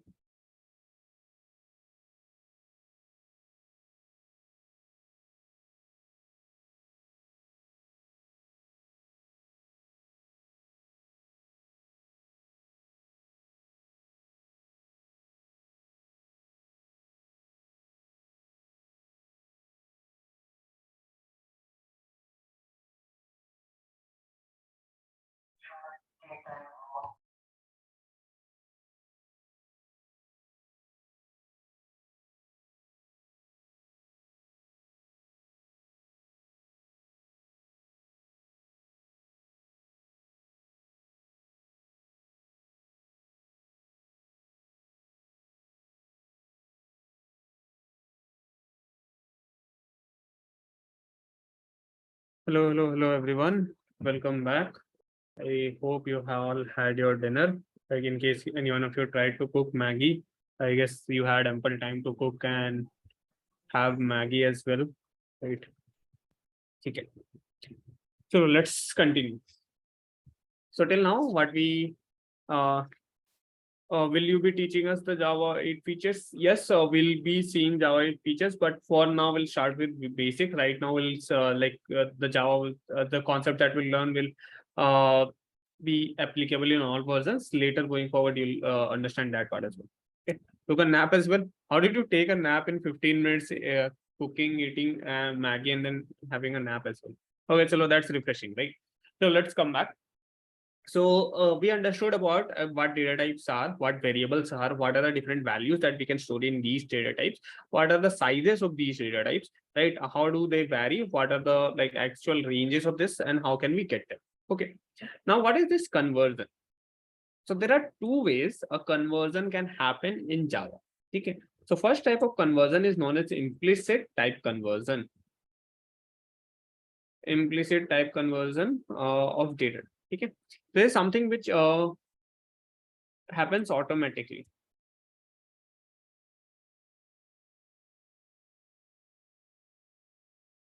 Automatic conversion of data from one type to another. Okay, so this is known as implicit type conversion, which is automatic conversion of data from one type to another. Okay, the second type of data conversion is explicit type conversion. This is conversion of data type from one type to another by using force, right? This is forceful conversion. Okay, forceful conversion of data from one type to another. Okay. Now, store data in byte data type only, we store 3 numbers in the place of 8. Okay, if we store data in byte data type, only we store 3 number in place of 8 number. I did not get. So I did not get the question. If you store byte data type only, you store. So can you explain that again? I did not get the question. Yes. So we have two types of conversion. One is the implicit type conversion, which is automatic conversion. Automatic conversion of data. Other is explicit, which is forceful conversion. This implicit conversion is also known as coercion. So we also call it as coercion. Okay, this is also referred as coercion. The explicit type conversion is also referred as typecasting. Because if you have ever heard of typecasting, it is nothing but explicit conversion of data type from one type to another. Okay. Now, what is implicit? What is explicit? Why? What's the difference between these two types of conversion? Where does it actually happen? So, I'll give you a very simple order to remember. So you can come. So you can store any smaller data into any larger data. So, for example, integer number you can store into float. You can store a float into long into double. Okay, so this is allowed. Okay, but the reverse of this is not allowed. You cannot store a double into long or long into like integer or something like that. Okay, why? See, so let's take a simple example. Integer to long, right? Both of them are numbers. There is no change in data type as well. Both of them just stores numbers. Okay, so the only thing different is the size. So if you create an integer variable and you create a long variable and you just try to put this integer variable directly into long. Okay. So what Java will see this as? So Java will see, okay, firstly we have an integer variable a.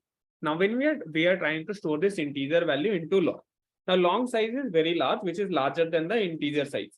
So this large variable can actually accommodate this integer value. This can actually store this integer value. So it will automatically convert it into long and it will store it. Okay. So this is known as implicit type conversion, where Java is automatically converting it.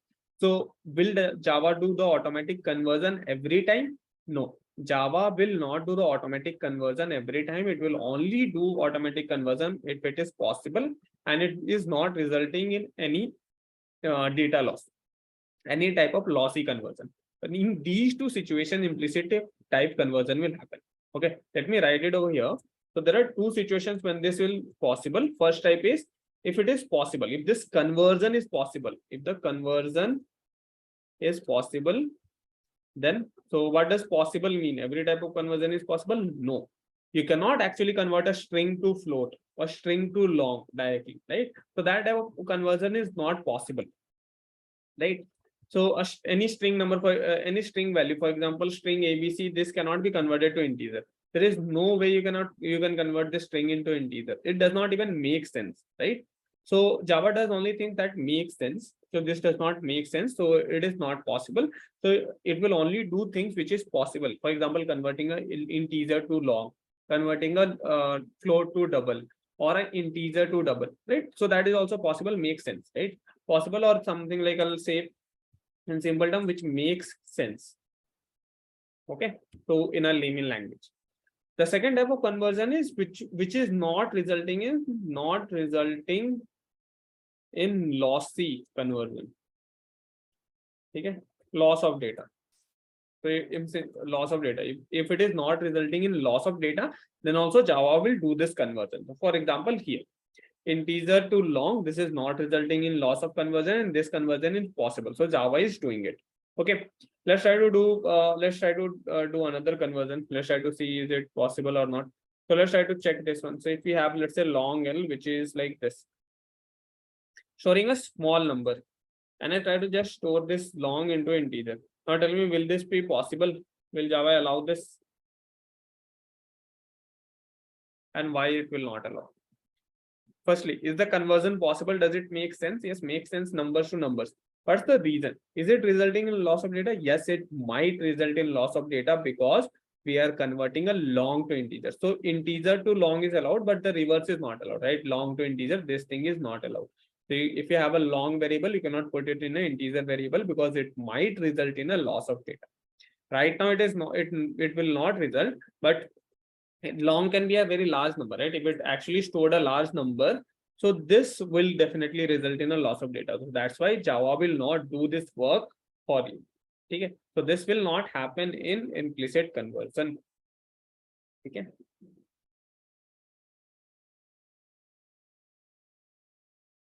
Okay. Yeah, so this is like so even if you don't if you so okay, you are telling if you put a L at the end of it, will it change? No, it will not change, right? Even if you put so this was a valid integer number that can be stored in long, but now this is a valid long number.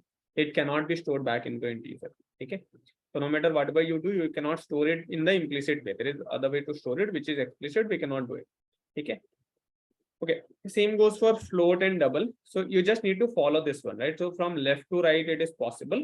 From right to left, it is not possible. There is only one exception. Float cannot be converted to long in the implicit way.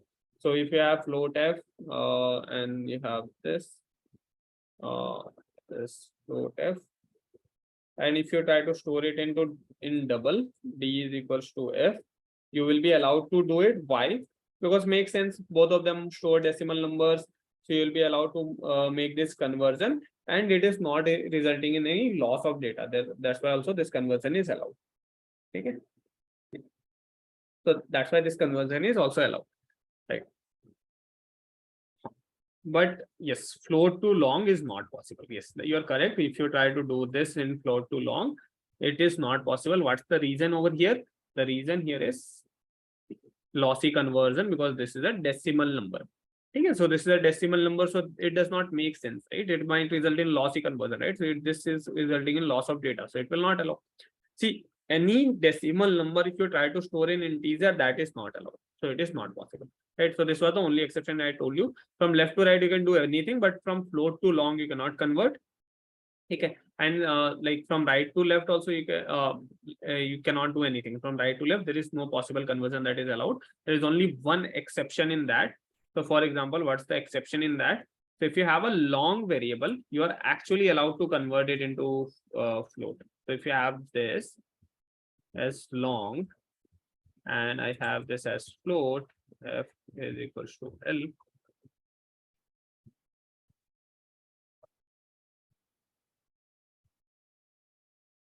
And if we run this, see, it is actually allowed to convert a long number to float.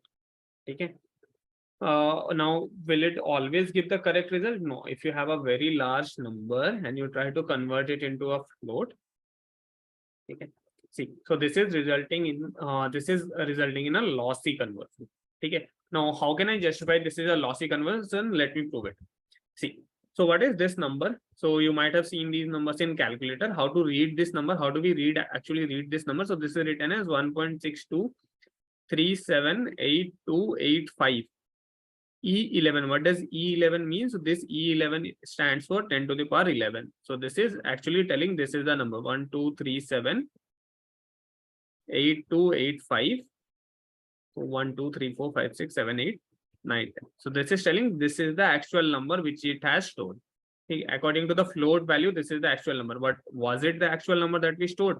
So the actual number that we stored was 1, 2, 1, 6, 2, 3, 7, 8, 2, 7, 82291. These two numbers 8229, right? So these two numbers are completely different. So this is only one such instance, right, where Java is allowing you a lossy conversion. If you ever get a question like, give me an example of lossy conversion that Java is doing. Okay, so this is the one example. You are allowed to convert long to float, but this results in lossy conversion. Okay. And apart from this, there is no other instance where Java is doing this lossy conversion. This is the only instance. And most likely this is a bug in Java.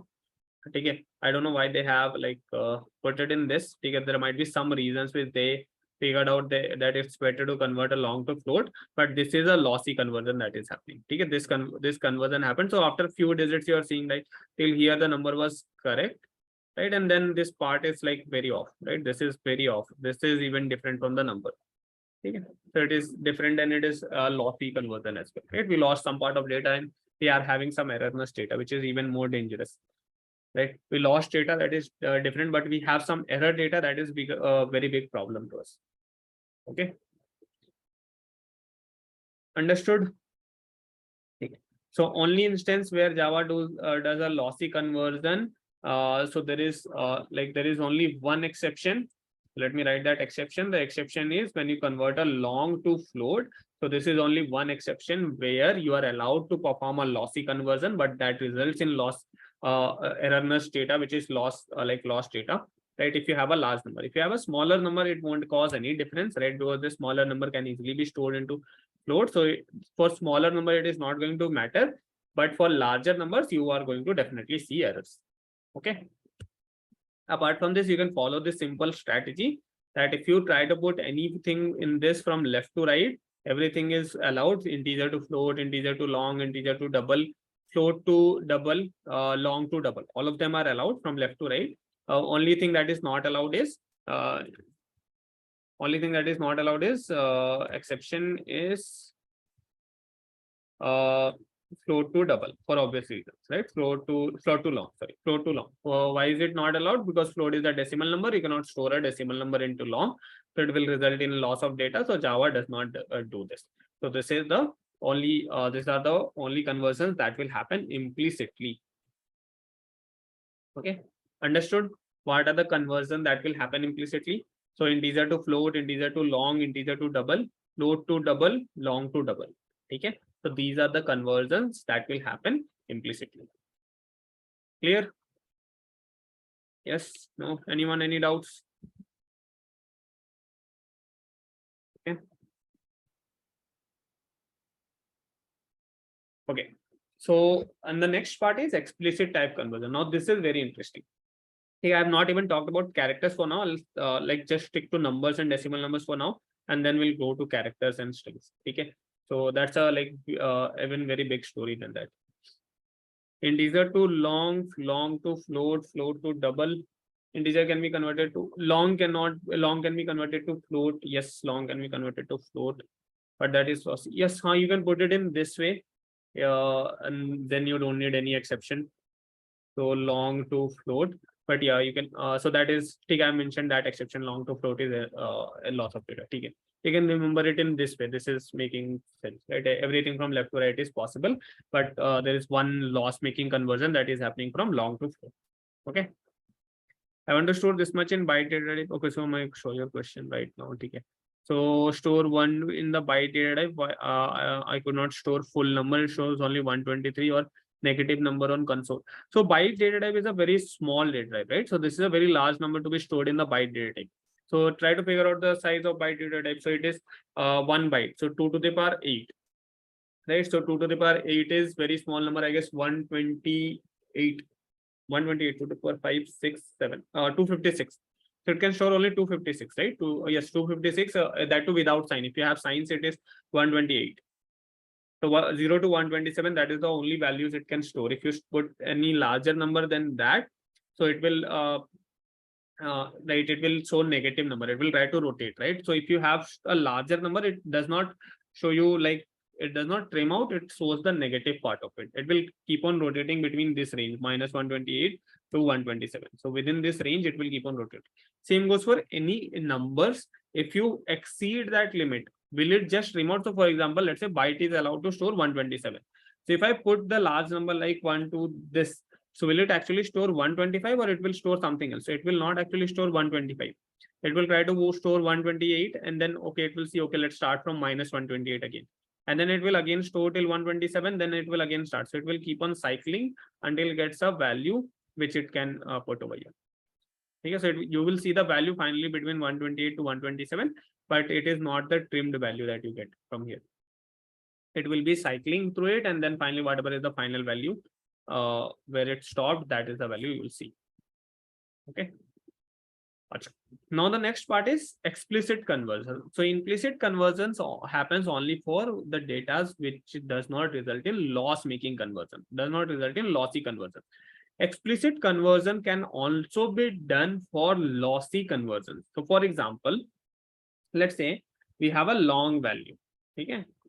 So long, and then we have an integer value, integer, let's say a, which is storing long.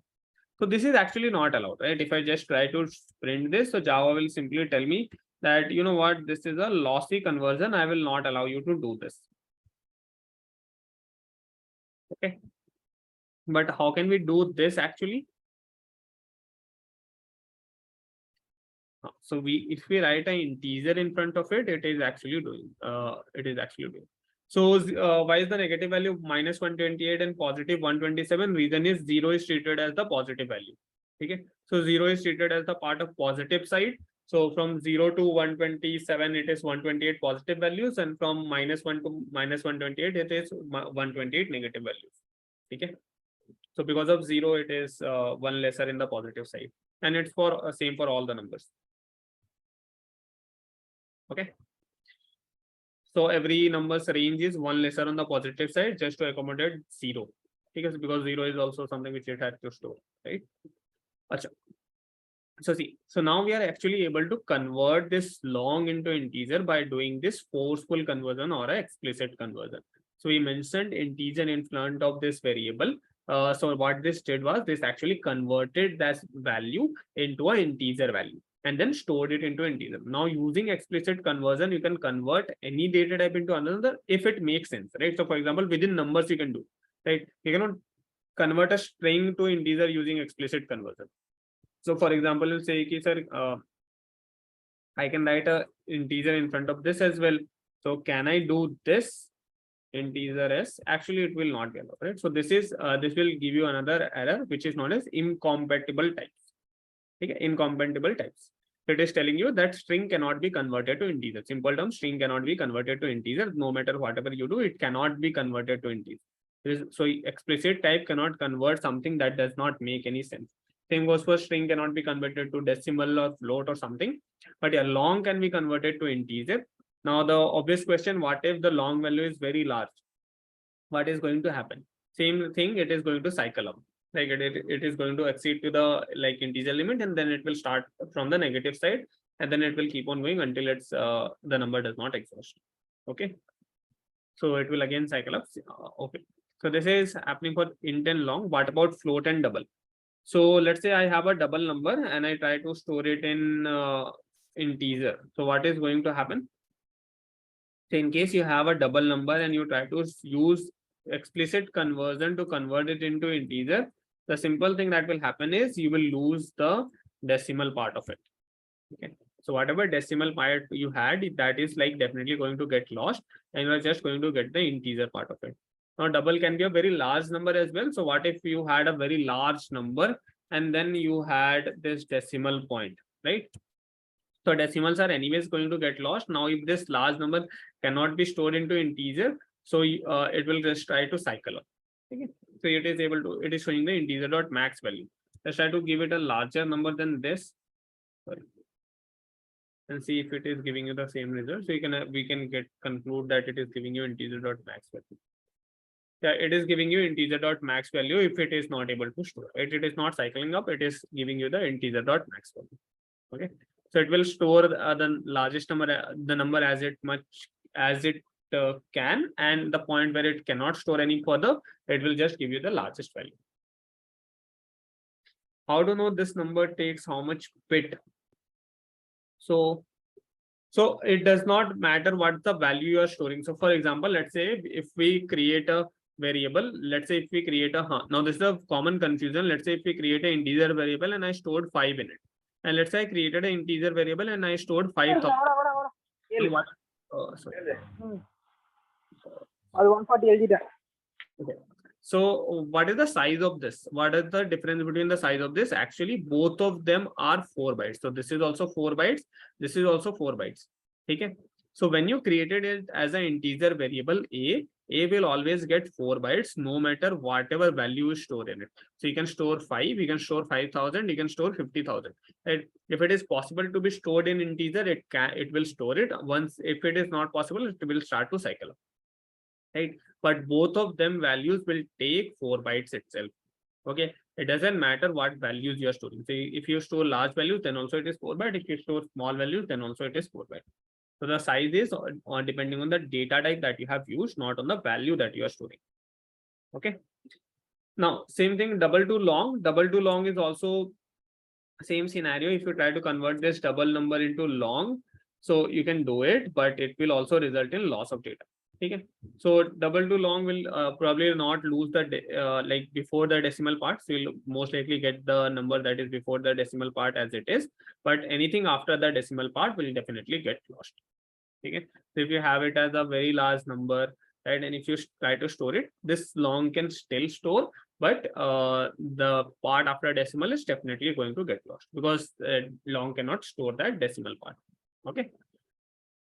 So explicit conversion will convert any data to another, but it will result in lossy conversion. Float D, no, that will not be. Achha, tell me what will happen if I try to do this as float. So if I convert this into float, what is this going to do? So this will try to convert this decimal number to float, which it will be able to. Now, will it be actually able to store this? No, you will see an error. What is the error? The error that you'll see is that this is a float number, cannot be stored into this, incompatible types, right? Lossy conversion from float to integer. See, float lossy conversion from float to integer because float cannot be converted to integer, right? So this will actually convert the number. It converted it successfully, but it converted it into float, but we cannot store up. That's why also this is also an error. Okay, understood? Sorry, someone is saying something. Any doubts? Understood? Can we convert string to char? No, we cannot actually, but we can convert char to string. We can get the character if you want. If we can pick one character from the string, that is allowed. I'll come to that in a very quick while we'll understand to take user input. Okay. I guess we'll not start with user input today. Okay, let's check the assignment. I guess user input is not today. I have a lot of things to cover today, and we won't be able to reach till user input. Let's check just once on the portal. Let's go to the assignments for today. Yeah, so today is not user variable data types. Acha, taking input is there today. Okay. Okay, we'll cover inputs. We have time. We'll be able to do that. Okay, understood. So this is what conversion is from one type to another. Clear? Okay. So you can do implicit conversion, which Java automatically does. You can do explicit. We want light. Is this okay? Is the video okay if I turn off the light? Actually, it is. I'm facing a lot of issues because of this light. Okay, that's fine, right? Why float to int is not possible even explicitly? Float to int is possible explicitly, right? Float to int is possible explicitly. Here, see. Here, okay. So here actually we're not doing float to int. We were doing double to float. This was not possible. Float cannot be stored, but this float, if you explicitly convert that float to integer, that is allowed. Okay, so the result that this was giving was float, which is not allowed. But if you convert that float to integer, you are always allowed to store integer into this. Right? Storing integer into integer is always allowed, but storing float into integer is not allowed, right? And even with explicit conversion, that is not going to be allowed. So this result is giving us as float. That's why we were getting error, right? But if this was float number and we have written it as integer, so it would always be allowed, right? If this variable was of a float type and we wrote it like this, so it will always be allowed, right? There is no problem in this storing this into integer. So this is allowed. Double to float not possible. Double to float is also possible. Is double to float is also possible. I turned off the light, right? That's me. So there was two lights, right? One is there to make this video better. Okay. Why double to float is also possible, but explicitly. Double to float is possible if you store it in float, but if you store it into integer, it is not possible. Double to float conversion is possible. That is actually happening, and you can even store it in a float variable. But the reason here was not allowing is we were trying to store it in integer. Now, actually, it was converting to float, and float cannot be stored in integer. So that was the issue that we were getting, right? We are not getting issue in storing double to float or anything like that. Okay, clear? Okay, now you can play around with this. Okay. So the best way to understand this is play around with it. I always say the best way to understand this conversion, what is allowed, what is not allowed, where there is an exception, there is only one exception. Okay, so you are not allowed to convert long to float. So you're allowed to convert long to float, which should not be ideally because it results in loss of data. Otherwise, anything that you feel like is resulting in loss of data, you will not be allowed to do implicitly. You can do any conversion to another explicitly. That is always allowed. Okay. If the conversion velocity, then why we use it? So we use it in a lot of places. For example, let's say you are creating a billing system. Okay. So the bill finally that you get is in decimal points as well. But the final bill that you show to the customer is not in decimal. You round it off, right? So what we do is we can simply round it off to integer or long, and then we convert it into integer and long. We show it to the customer, right? So even if it is resulting in lossy data, we want to do that conversion, right? So at that point of time, we need, if we have any decimal and we want to convert it into integer to perform some calculation or to print it, right? Or let's say we had some integer value and now we feel that the numbers are going to be very large. So let's say I tell you that you have integer numbers. Okay, the numbers are integer and the numbers are like from 1 to 1000. And I tell you to find the product of all of them, or 1 to, let's say, even 20. And I tell you to find out the product of all of them from 1 to 20. You'll not be able to store this in integer, but the numbers are in integer. So you need to convert the result into long. So all for these kind of calculations, For doing calculations where integer will not be able to store the result, you need to convert it into long. If your result is in long and you want to get a, like, you know that the number is small, let's store it in integer. So that for that you need integer expression conversions. And same goes for decimal to integer or integer to decimal. When we add character result in integer, we need to convert to char. Add character result. So characters is a altogether different story. Okay, that will cover tomorrow, not today, because we have one more important part which is taking input. So for characters, so there are two more important things: rules for naming variables. Let me write it over here so that I don't forget. Rules for naming variables. Do you know all the rules for naming variables? And all the rules. The second thing is ASCII concept. Okay. So these are the two things which there most likely will not be able to start them today, but we'll definitely start them tomorrow. And that's not there today. So we have one more basic class, which we, so we can cover up these two parts. Okay. Okay. Now, before jumping to operators, let's understand about taking input. I need 30 minutes of your time to understand taking inputs. Okay. Okay. So what is taking inputs? So till now, we created variables, we had data types, we gave the values ourselves. So now let's say we want to create a calculator. Okay. So we have, if you want to do this, we have things known as operators. Okay. Before taking input, let me just give you an idea about operators. Okay. So in programming, we have a lot of operators to get our work. We have a lot of operators to get our work done, right? So we have, for example, what is ASCII? Yes, we'll understand that.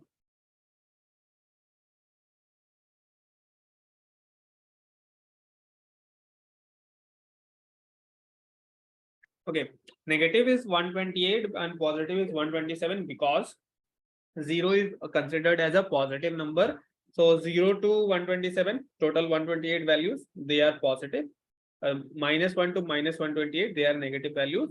So that's why you have one greater at the negative side because 0 is included in the positive sides. Okay. Understood? So 0 is on the positive side. So that's why, yes. So that's why it is one lesser in the positive side. Okay, we'll understand about rules, these two things. I'll come back to these two things. That's why I've written over here so that I don't forget it. Before doing that, let's complete today's topic that's there. At least we can anyways discuss them tomorrow as well. Okay, if we don't get time today. Okay. So what are operators? So operators, the simple definition of operators are, these are special symbols.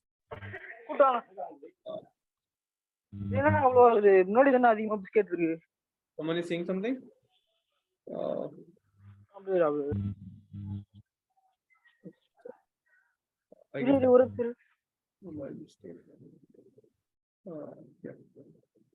Okay, so these are special symbols which are used to perform specific operations.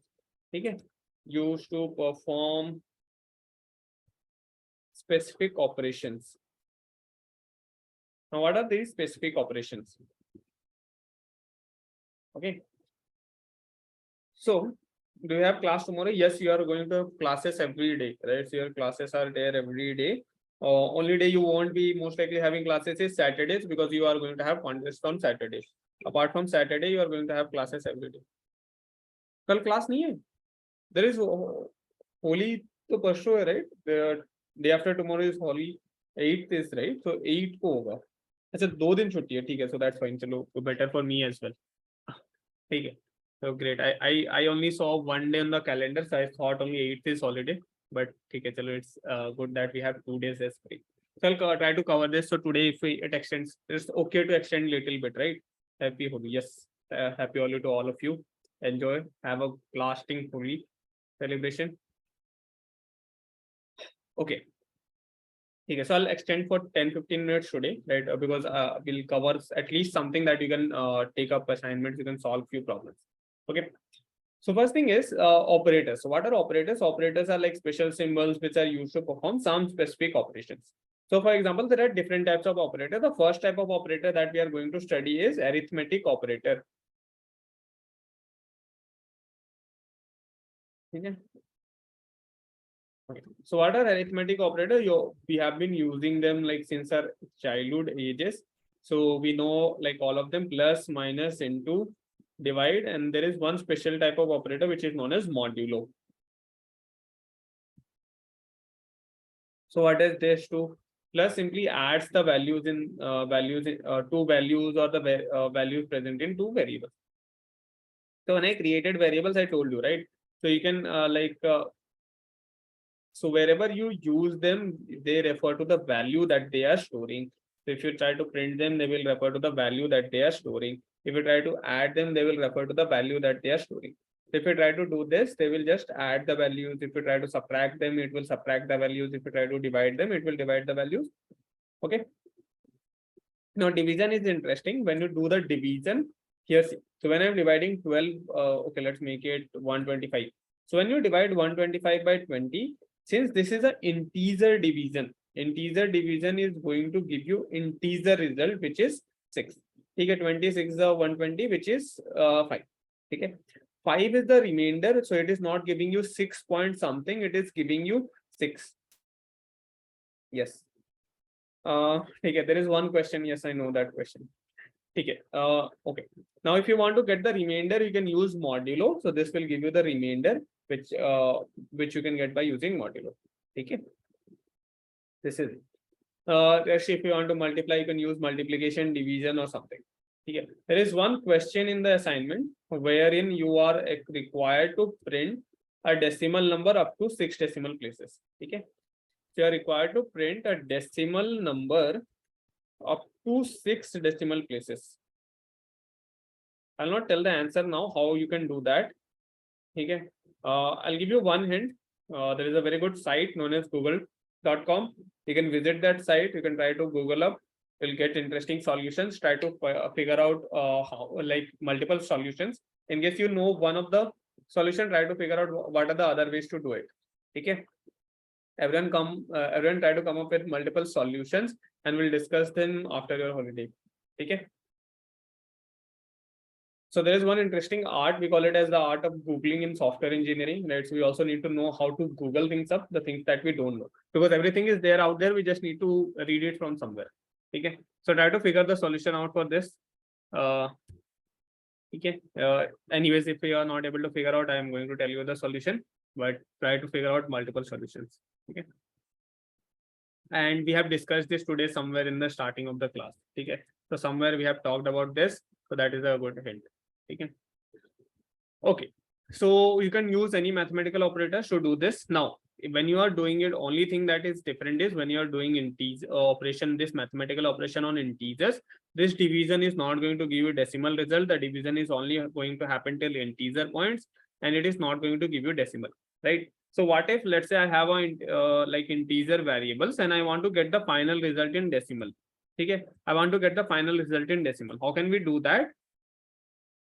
How will you be doing that? Again, typecasting. So you can typecast any one of these values into double. So if I typecast this into double, so what is going to happen? So it will typecast A into double. See, understand the flow. So it will typecast A into double. Now what I'm doing is I'm doing a decimal division. I'm no more doing an integer division. I am doing a decimal division now, and this will result in a decimal result. Okay. So now you're seeing 6.25, which is happening because we converted this A into decimal. Okay. There is a very big difference of converting this result into decimal and A into decimal. Let me show you both of them. So if you do this operation first and then convert this result into double, this operation is going to give you 6, and then you are converting it to double. So this is going to give you 6.0. Okay. So this operation is going to give you 6.0. Why? Because firstly you are doing that division, which is giving you the integer result, because till now both the numbers are integer. The division is also happening in integer, so you got the final result in integer, which is 6, and you converted that 6 into double, so you are getting 6.0. But here, if you don't put this bracket in this way, so what is happening is we are converting A into double, so we converted A into 125.0. Now the division is happening on decimal number, so we are getting the decimal result, which is 6.25. Now the division will actually happen till decimal terms. Okay, understood the difference between both of them? And this is often used in interview exams in order to confuse students, that it will give you, instead of giving it as double this, it will give brackets over here. And you would think, okay, this is a decimal division, so your result is 6.25, and you'll do the like you'll do the other calculations using 6.25. Okay, not understood? Okay, let me repeat it again. So what is the result of this operation? Okay, this operation का result क्या है? This operation results in the value 6.25. Why?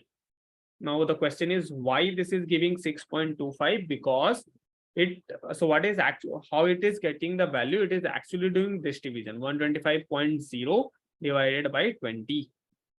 So what we did, we actually converted A into decimal, which is like 125.0, and then we divided it by 20. So this is going to give us 6.25, which we are seeing right now.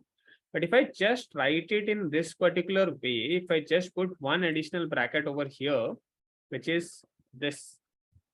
So what this changes is, now see, so what is now the result that you're going to see? You're going to see 6.0. Why 6.0?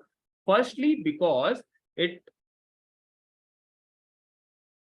there is no change. You don't need to change the variable names. There is like nothing on because of variable names.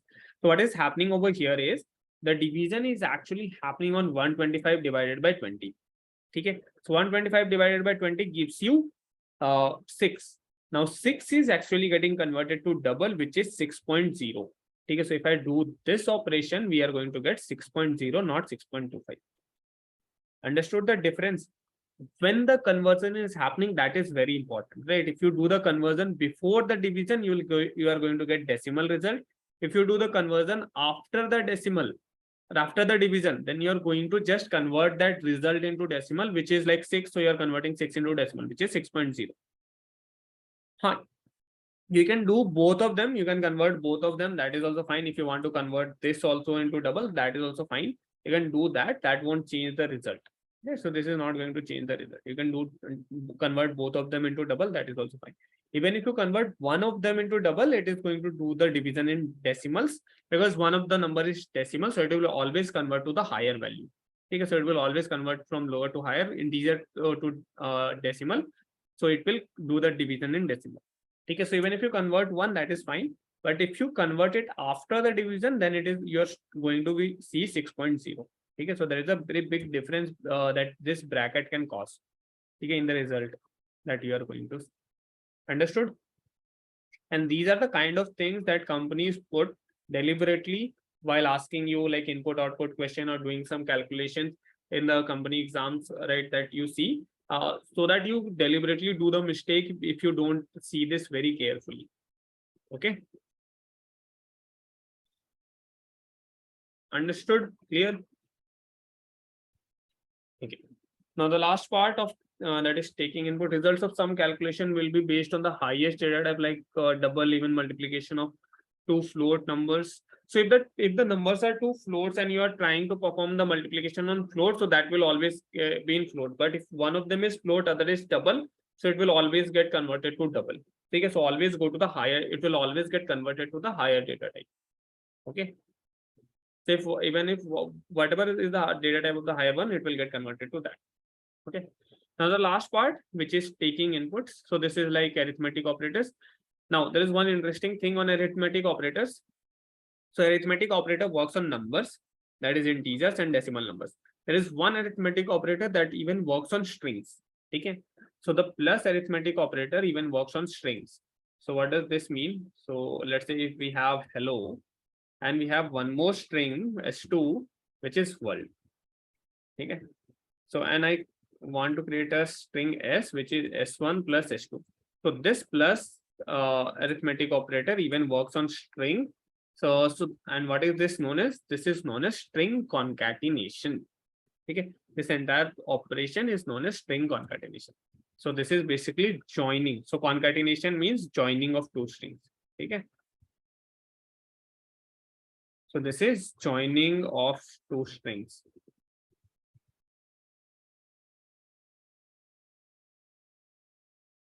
Using this. Okay. So if you multiply two float number, just typecast one of them into double.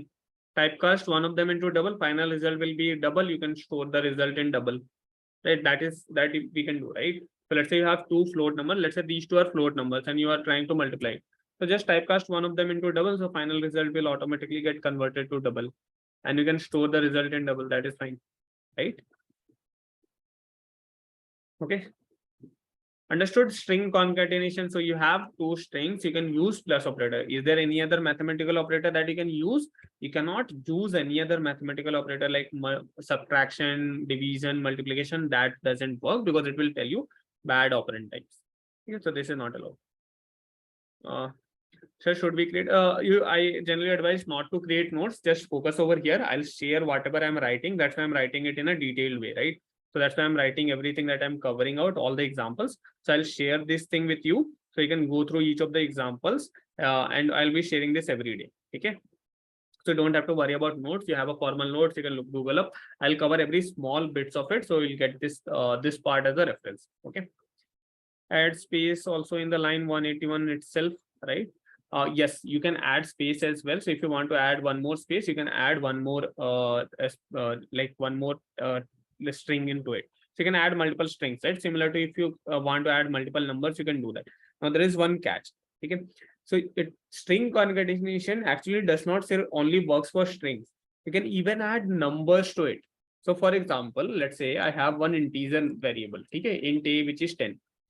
You can even add a string and an integer using string concatenation. What is the result of this going to be? The result of this is going to be hello 10. It is actually going to join the string and the integer. Okay. Okay. Now one interesting question. Okay. So let's say I have int p, which is 20. And I try to perform this a plus b. Can you tell me what is the result going to be? And try to think. 1020. Lot of you think actually the result is 30. It is not 1020, it is 30. Yes, it is 30, and it is going to give you the result that this is incompatible types. You cannot convert this thing into integer. Okay. Can we, is there some way we can store this 30 into strings? Yes, we can. So if you just add an empty string in the start of it, or let's do it at the end, right? Not at the start. Yeah. So if you do it at the end, what it will do is it will actually firstly calculate that is 30. It will convert it into string and then it will store it. See, so what happened over here? There is a lot of things that happened into the statement.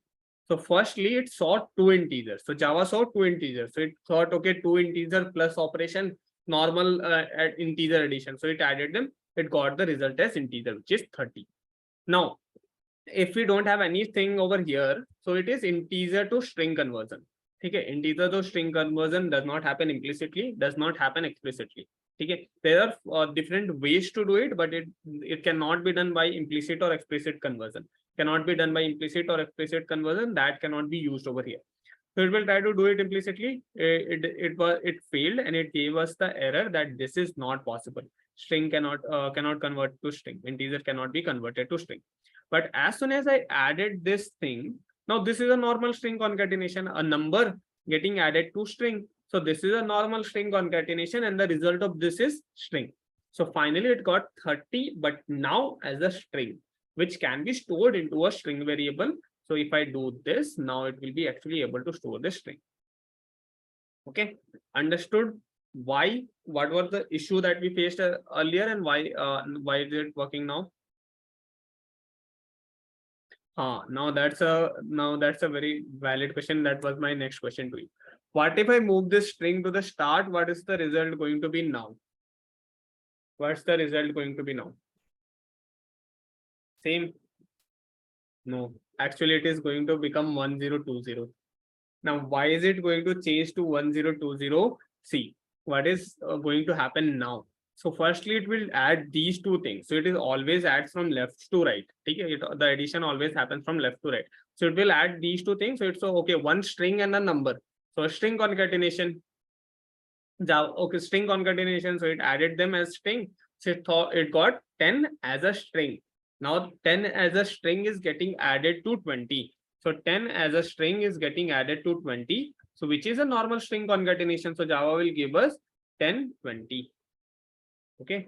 So now the first addition that happened was resulting in a string, and then string was getting added to number, which is a string final result.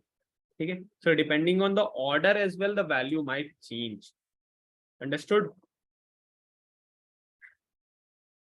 If you want to get precedence, you can use brackets, right? If you want to do this operation first and then convert it into integer, if you put them in brackets, then doesn't matter where you have used this like string addition at the start or at the end, then it will like always try to perform this addition first and then it will do that. Okay, if you have brackets, but if you don't have brackets, then it will follow the order, which is from left to right. Okay. If you put it in the middle of it, then that's like normal string addition. Then there should not be any doubt over here, right? So if we are adding a string to a number, so this will get converted to string, and then that string will get converted to like string will get add a number 20. So that is again the result is string. So the final result is string. Yes. Clear? Understood?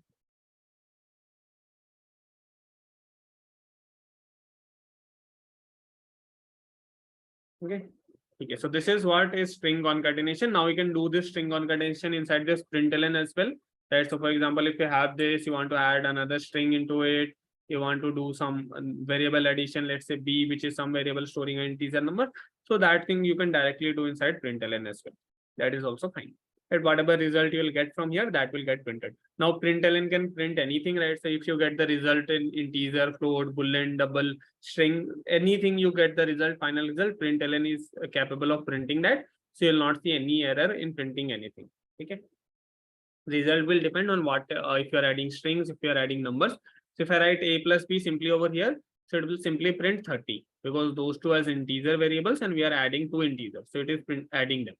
Okay. But if I add the string in between or string in end, then the results might change depending on how we are printing them. Yes, you can add without declaring as well. So if you want to add direct values, that also you can do. Okay, so you don't need to declare variables or values to add them. So like if you can directly add the values as well, that's also fine. Okay, understood. So understood arithmetic operators and understood string concatenation specifically. So arithmetic operators are easy. This one is a little bit tricky to understand for the first glance. Okay.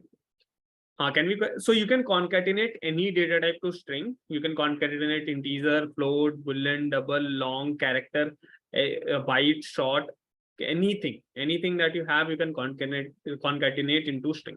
Okay. Now, if you have two integers, firstly, so with integer, decimals, addition has separate meaning. So there it is a little bit tricky how this addition is going to happen. So if you try to do this, it does not see any string in between, so it will firstly add them as integers.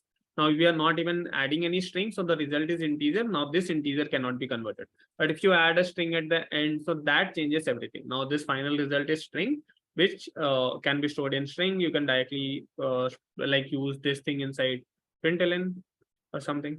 If you use a plus b inside println, that will be a normal addition, but if you add string, that becomes a string concatenation. Okay. Understood? Okay. I would suggest keep play around with these two things at least, string concatenation and data type conversion from one type to another, because there is lot of things, very minute things that mostly students overlook this, but this causes a lot of problems while you are trying to give company exams. They are very much conscious about these small things. Okay. So the questions that you will get will have these small things. So this would look like a normal string concatenation. Someone would say the answer is 1020, but here the actual answer is 30, right? Not 1020. So that is a very big difference, right? Will the output line change if we use a single quote in line 183? So this is finally resulting in a character, right? So this is not a valid. So this is not a valid like string. This is a character. So see, so this cannot be even added, right? This is okay, empty character. Let's try to add a space into it. See, so it is this cannot be converted to string. Now there is something else that is happening over here that I'll explain when I'll explain the ASCII concept, right? There is something different that happens over here when you do character addition. So character addition is again a very big story to understand by using ASCII concept. So let's leave that for now. How do this arithmetic operator works on characters? Okay, so that's different. There is a different concept that plays around, which is known as ASCII, which we'll understand in the next session, whenever it is. Okay.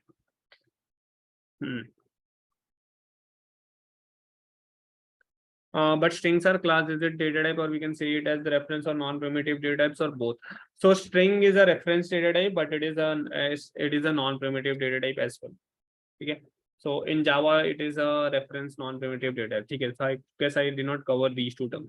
Okay. So in the case of data types, we have two types of data types. One is primitive, and another is non-primitive.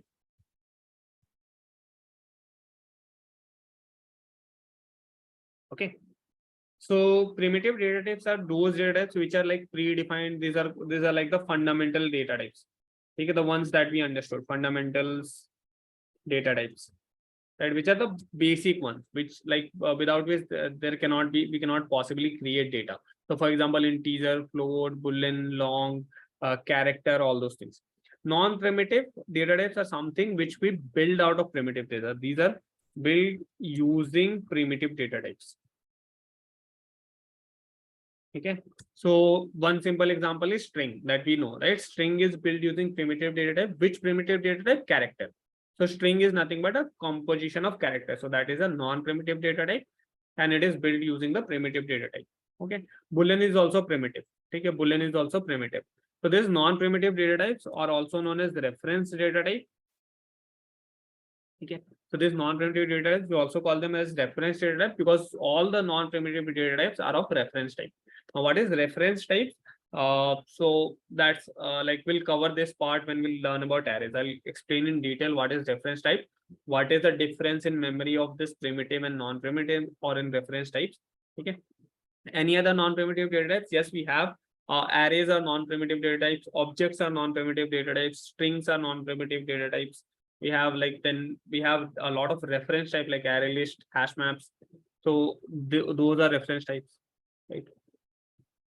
So they are also a part of non-primitive data types. So we have a lot of them. Okay, so we'll gradually learn each one of them. So right now we know one example is string. Okay. What is the difference between int and integer? So int is like a data type, integer is a class. So think it of like this. Int is like something which can store integer. It has less capability. It does not have any capability at all. Okay, integer has a lot of capability. Okay, integer can do a lot of additional things, not just storing data, but it can do a lot of additional things like let's say we want to convert the integer to string. Using integer, we can do that. We want to like find out the largest value we can store in integer. So that we can get from integer, not int, right? So int cannot tell me, but integer can tell me. If I write integer dot max value, integer min value. Okay, so it is additional capability, or in terms of programming, I'll say, so this integer is the class of int. Okay, so it is the wrapper class of int in terms of programming. So you'll understand all these things. Don't worry, you will gradually understand in very detail. You'll understand object-oriented programming that is there, where you will these all things will clear up. What is integer? What is capital long and small long that we write? What is the difference between wrapper class and the data type? So all those things we'll understand. Okay. So this is what primitive, and let me write few examples. So int, long, float, double. So these are the examples, and build using primitive data types. So the examples are string, array, object. Okay. Done. So let's move to the last part, which is taking input. Okay, I need 15 minutes. Yes, we exactly have 15 minutes. Okay. So taking inputs is interesting. So for taking inputs, we have a lot of ways. Okay, we have input stream readers, we have buffer readers, we have a scanner class. So we have so many different ways of taking inputs. So the way that we'll be using right now is scanner. Okay, so we can use something known as scanner. Now, is it already present like integer, float, long? No, it is not present already. So we need to ask Java to give us this scanner. So how can we ask Java? We can use something known as import, and we can write import java.util.star. Or you can even write import java.util.scanner. Okay, both of them will work. So what we are telling Java is, excuse me, yeah. So what we are telling Java is we want to get that scanner so that we can take inputs from the user. Okay, simply we are asking Java that give us that scanner thing. We want to take input from the by using scanner. Okay, that's it. So I've written import java.util.scanner, one line at this top, and then we can write one line over here, scanner sc. Now this can be any this can be any variable name you can give. The continuous follows the rules for naming variables, which we'll learn. Okay, rules for naming variables we'll learn. Right. So if you follow those rules, you can give any name to this, whatever you want. Okay. And we can use new scanner system.in. Okay, now this is too much of information to process. So let's break this down. Okay. Let's try to see what are the things that we already know. So from this, I have already seen one word, which is system. Where have we seen this? So we earlier saw this word when we wanted to print something into the output screen. We wrote it system.out.println. So we wrote system.out. What does it mean? If we wanted to put something into this black screen or the console, we wanted to show something to the user. Now we are writing system.in. What does this mean?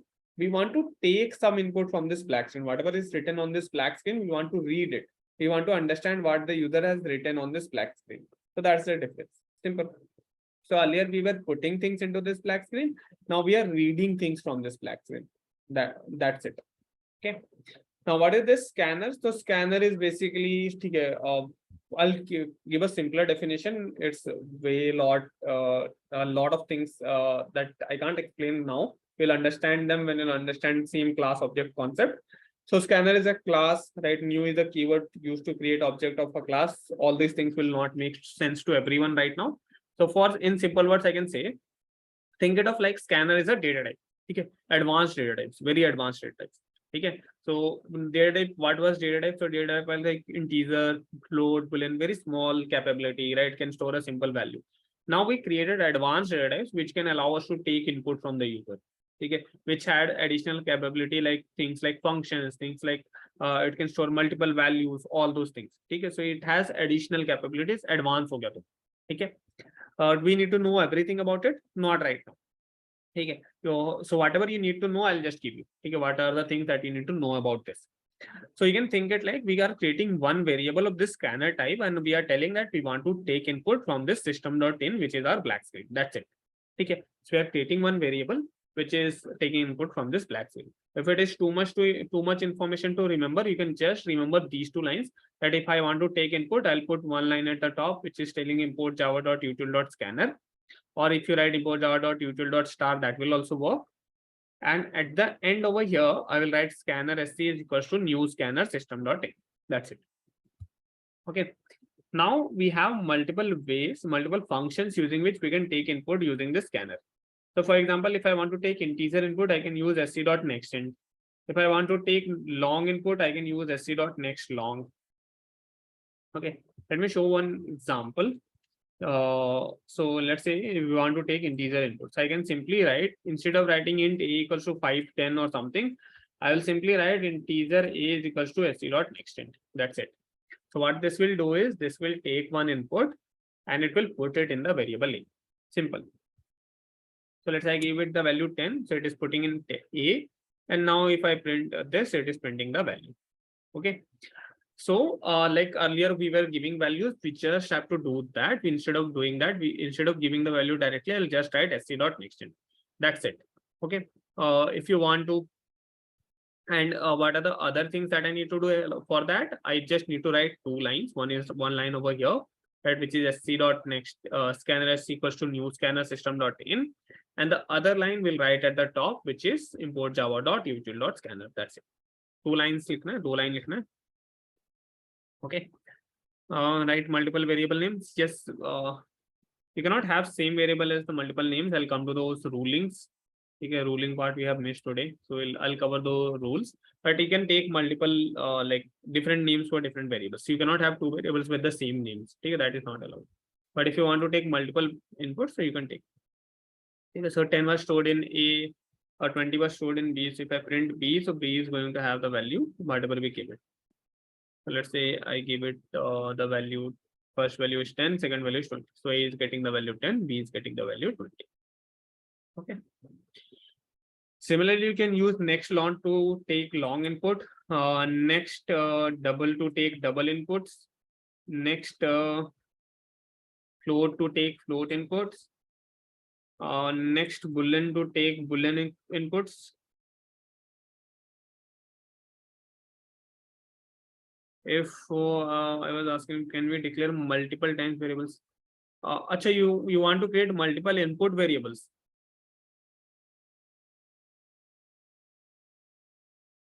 Nathan, I did not get the question. Multiple scanner, you want to create multiple scanners? Yes, you can do that, but you need to give different names to different scanners. Okay, you won't need that. If you have one scanner, that's fine. You don't need multiple scanners to take input, but yeah, if you want, you can do that as well. That is also allowed. Okay. Okay. Now for taking string inputs, we actually have two ways. So we can use two functions. For strings, we have next, and we also have next line. Okay. So others are pretty straightforward. See, other inputs are pretty straightforward. Now for integer, long, double, float, boolean, you directly write the name of the like we call these as scanner functions. So these are scanner functions. Okay, what we call them? We call them scanner functions. Okay. So whatever like input type you want, integer, long, double, float, boolean, so you can write that and it will give you that input. So for example, if I want to take a long input or a double input, I can simply write double D is equals to SC dot next double. So it will give me that double input. Okay, no problem in that. System dot out dot println D. Okay. So if I run this, it will give me that double input and we can put it.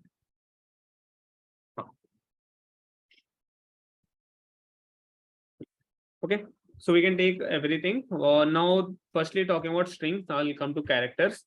Now, strings, let's say we want to take a string input S. How can we take it? We can use sc.next and we can also use sc.next line.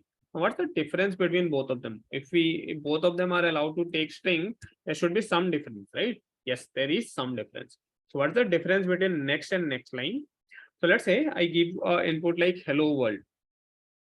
Okay. So what would happen is the next will take this input before the first space. Anything that is before the first space, it will take the input till there. So it will only take the input till before the first space. No matter you have paragraphs, you have essays, you have like any number of words, it will take the first word. That is the any number of characters before the first space. Okay. When you take it using next line, it is also allowed to take spaces. So if you have like a lot of like words of paragraphs or essays, so it will just take it. Hello world, we are new to code. Okay.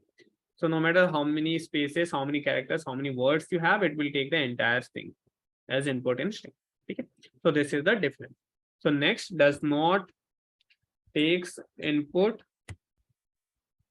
anything before the first space. Okay, this takes input anything after like anything take input entire string including spaces. Okay, understood? When input will end in next line, until you press enter, it does not end. So if you keep on giving inputs, it will keep on taking inputs. Okay, so before enter, it will keep on taking inputs until you like if you keep on giving inputs, it will keep on taking inputs until you press the enter key. Okay. Now the last type, right? Probably if we had a next char, it would be easy, but we don't have a next char and we can't convert anything into character, right? So how can we take character inputs? So for character inputs, what we have is we have like we can read strings, but we can read one character out of it. How can we read one character from a string? So let's say you can read string from using next or next line, doesn't matter, right? You can read string from any one of these, and you can pick a character at a given index. So for that, you can do char at, and you can use pass the index. Now in programming, the numbering always starts from 0. The counting always starts from 0. So if I pass 0, it is going to take the first character. Okay, so 0 is the first character. So if I give the word hello, so it is going to take the first character out of it and it is going to put in character. Okay. So if I just give next, is it going to take this input? No. If you just give next, it is going to give you error that this cannot be converted. This is a string input and cannot be converted to character. So we are not converting a string to character. Okay. This is not converting any string to character. A string to character cannot be converted. String cannot be converted to character, but we can pick one character from the string. That is allowed. So we can use caret to pick one character from the string. Now, if I run this, we will be able to pick one character from it. So let's say if I give only one character, it will just pick that character. Okay. If I try to pick the first character and I give only one character as input. Okay. If I try to pick the first character and I give only one character as input, so what is going to happen? It is going to give us error. And this is the first time we are seeing an error, which is happening not while running the program, while executing it, right? So while this is known as a runtime error that we get. So all the errors that we got till now, incompatible type, lossy conversion, cannot convert string to integer, cannot convert string to float, all those were compile time. Before running the program, we were able to know the error. Now this error is coming because user gave some input and because of which our code stopped working. Okay. So string index, we are trying to access an index in one, which is not there in string. String has only one index, which is 0. Okay. We call this as index of the string. It starts from 0 and it goes till like whatever is the number of characters. So what is the index over here? So the first is 0, then we have 1, then we have 2, 3, 4. So there are 5 characters total and the index are from 0 to 4. So we have specified 1, so it will be picking the character at index 1, which is 0. Okay.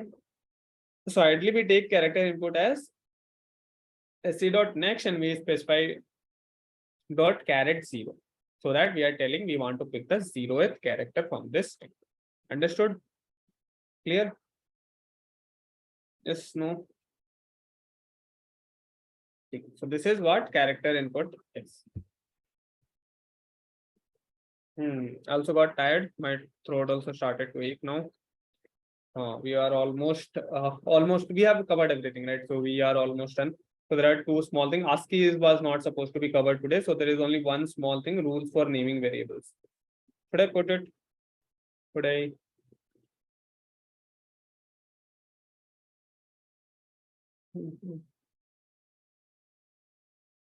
Yes, yes. So let me share this in the chat now.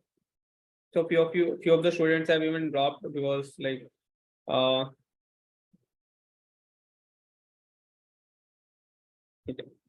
So I am putting this in the chat so you can save this for you all, because once this call ends, right, this would get deleted. So please save this.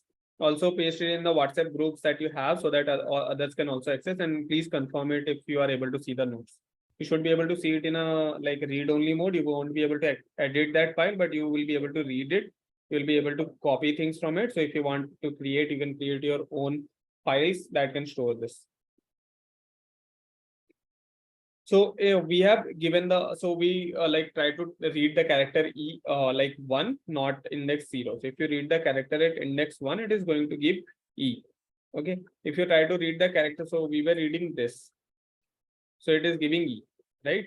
But if I try to read the character at index 0, it will try, now it will give, so if I read this character at index 0, now it will give H. Okay. Understood?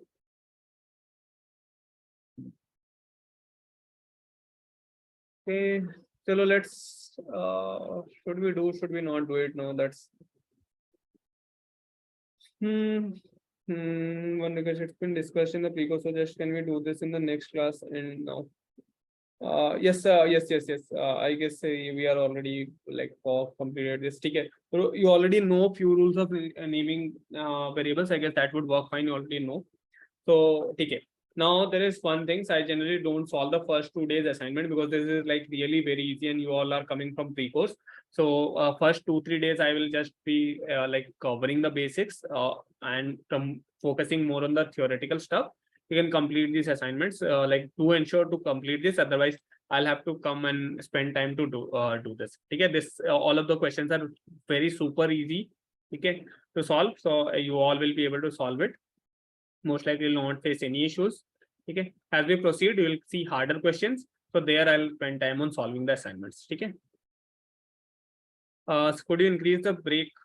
15 minutes is not enough. 15 minutes should be fine. Right? Dinner break 15 minutes. Is 15 minutes not fine? 15 minutes should be okay. Okay, I'll give it 15 minutes. Okay, do ensure that your dinner is cooked by 10. Okay, 15 minutes is more than enough. You can eat, you can take a break, right? So just ensure that you like I'll give it every day at around 10. Okay, so you can have your dinner and you can be back. Earlier we used to do it 10 minutes break for dinner and another 5 minutes break for like just in between, right? Because we were having a long session. But then students came up, sir, 10 minutes is too less for dinner and 5 minutes is not useful at all, right? We are learning something and the flow break. So don't worry, 15 minutes should be fine. Okay, you will get used to it. So you're like this was the first day, but you will gradually get used to having your dinner in 15 minutes. I actually have it in 10 minutes. And sometimes I even like just take the break, sit idle.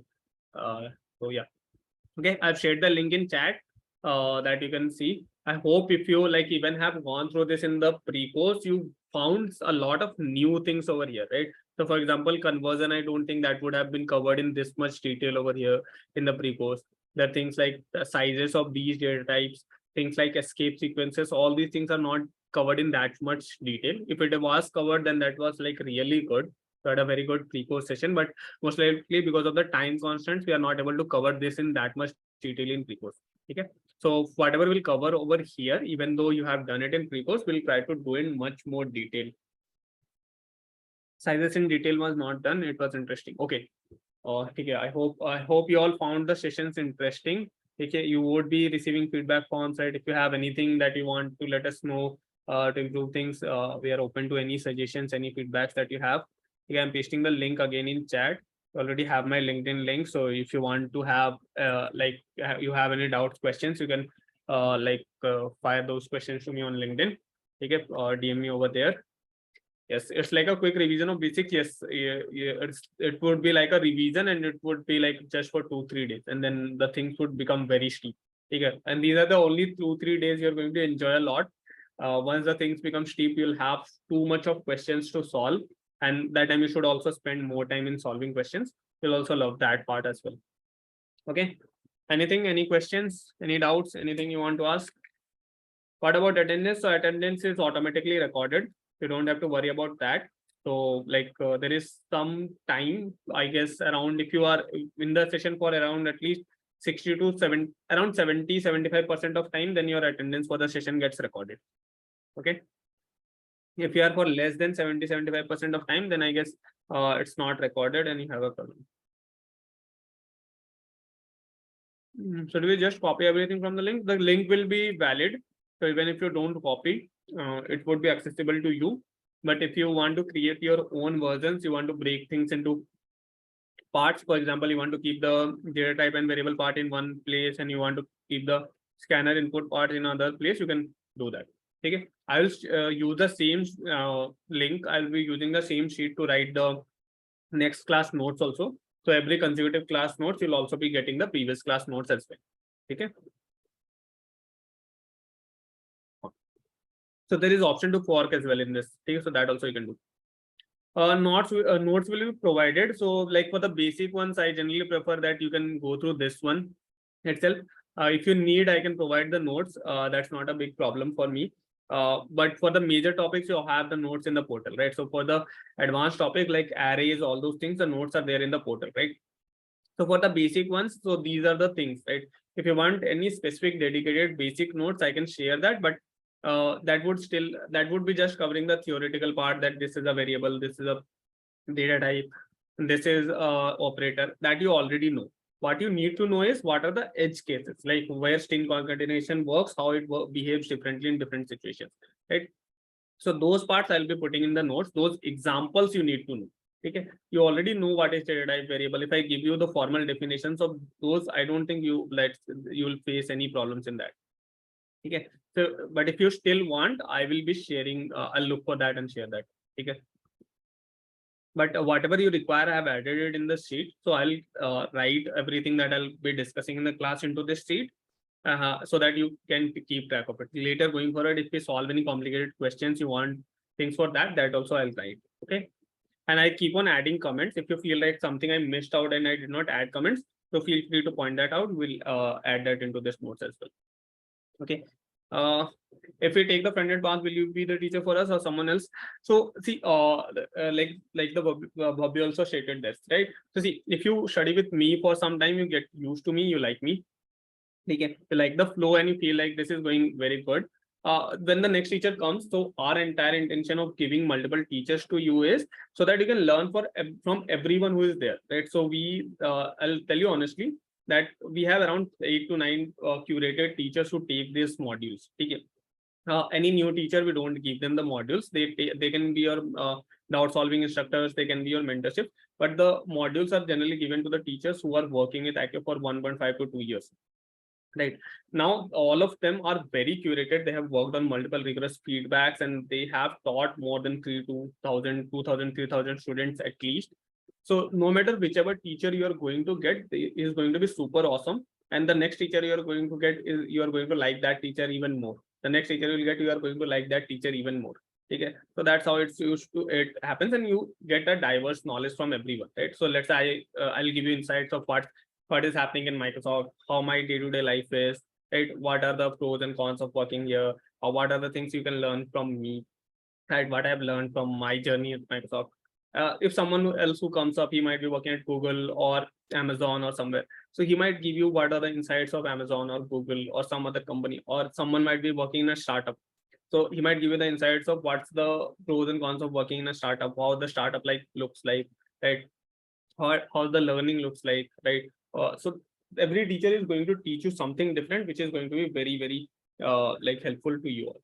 Okay, and that's why we have kept this. We don't keep the same teacher in all the modules. It's best that I can continue for all the modules. We used to do that earlier, but then we switched that each teacher can teach few modules to students, and we keep on changing that so that you get to learn from all the teachers. How I've been managing job and extra job. Now that's the thing. So I'm a very timely person. So I keep my day job to 8 hours. So I give specifically 8 hours to job. Yeah, for those of you who don't have doubts, you can drop off. I'm just discussing with students, right? If you have any doubts or you want to stay, you can stay. If you don't have doubts, you're getting late, so you can drop off. So I actually give 8 hours to focus to job, right? So from 8 to 4, or I go office at 9 to 5. So that's my time of office. I never open my laptop or work laptop after 5 or 6, because I feel 8 hours of job is sufficient to get my work done. Okay. So, and rest part, I spend time on playing gym, and Echo job is fixed. Now I have got so used to it that if I don't have classes someday, then I feel boring. Like what I need to do, I'll anyways be watching some series or something. So there's more interesting thing to talk to friends or explain or learn, right? Yes, Nitin, that's sure. I'll be definitely seeing you all for sure. Send you message on LinkedIn fund. No, you can send. So actually, I guess there is a follow button that is primary, but if there is a 3-dot options. If you click on that 3-dot, you get the option to connect, right? If you just send me the connection request, I'll definitely accept. And once you get connected, then you can message me. Okay. If I get a job as ST, will I get to work on React? Depends on the companies or the stack. So different companies have different stacks. So you might get to work on React, you might get to work on Java, you might get to work on Spring Boot, you might get to work on Node. So that varies, right? But the core programming engineering logic remains same, right? So if you understand what the entire, so we'll teach you the entire, I'll tell you one story. So we had a lot of students, those who passed out from AccuJob. Okay. So, and they had like like good experience learning this front end back end tracks. So they were so good at like they spent so much amount of time in this. When they went to actual job, they were actually very much better than the like senior engineers that were there, because they knew the entire engineering from front end to back end. And no matter whatever job, like whatever they were asked to do, like front end or back end, they were actually good in everything that they did. And they gave us this feedback that sir, we are actually having so much like in-depth knowledge of everything, that I feel that I'm able to contribute a lot more to the like what is expected from me in the job. Okay.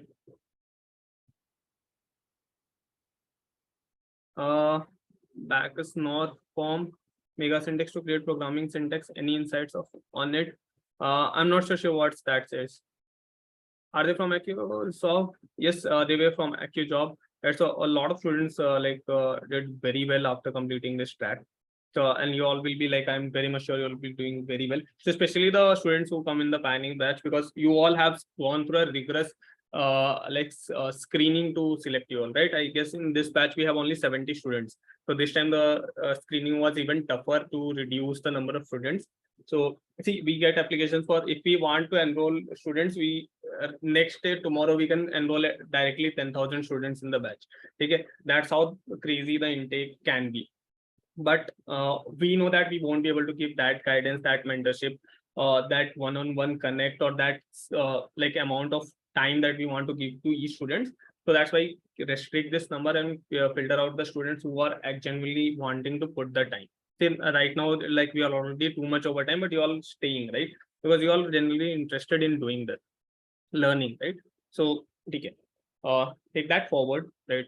Keep on learning yourself, keep on improving each day, and after 5 months, 6 months, you'll yourself see that you have like improved so much drastically on engineering.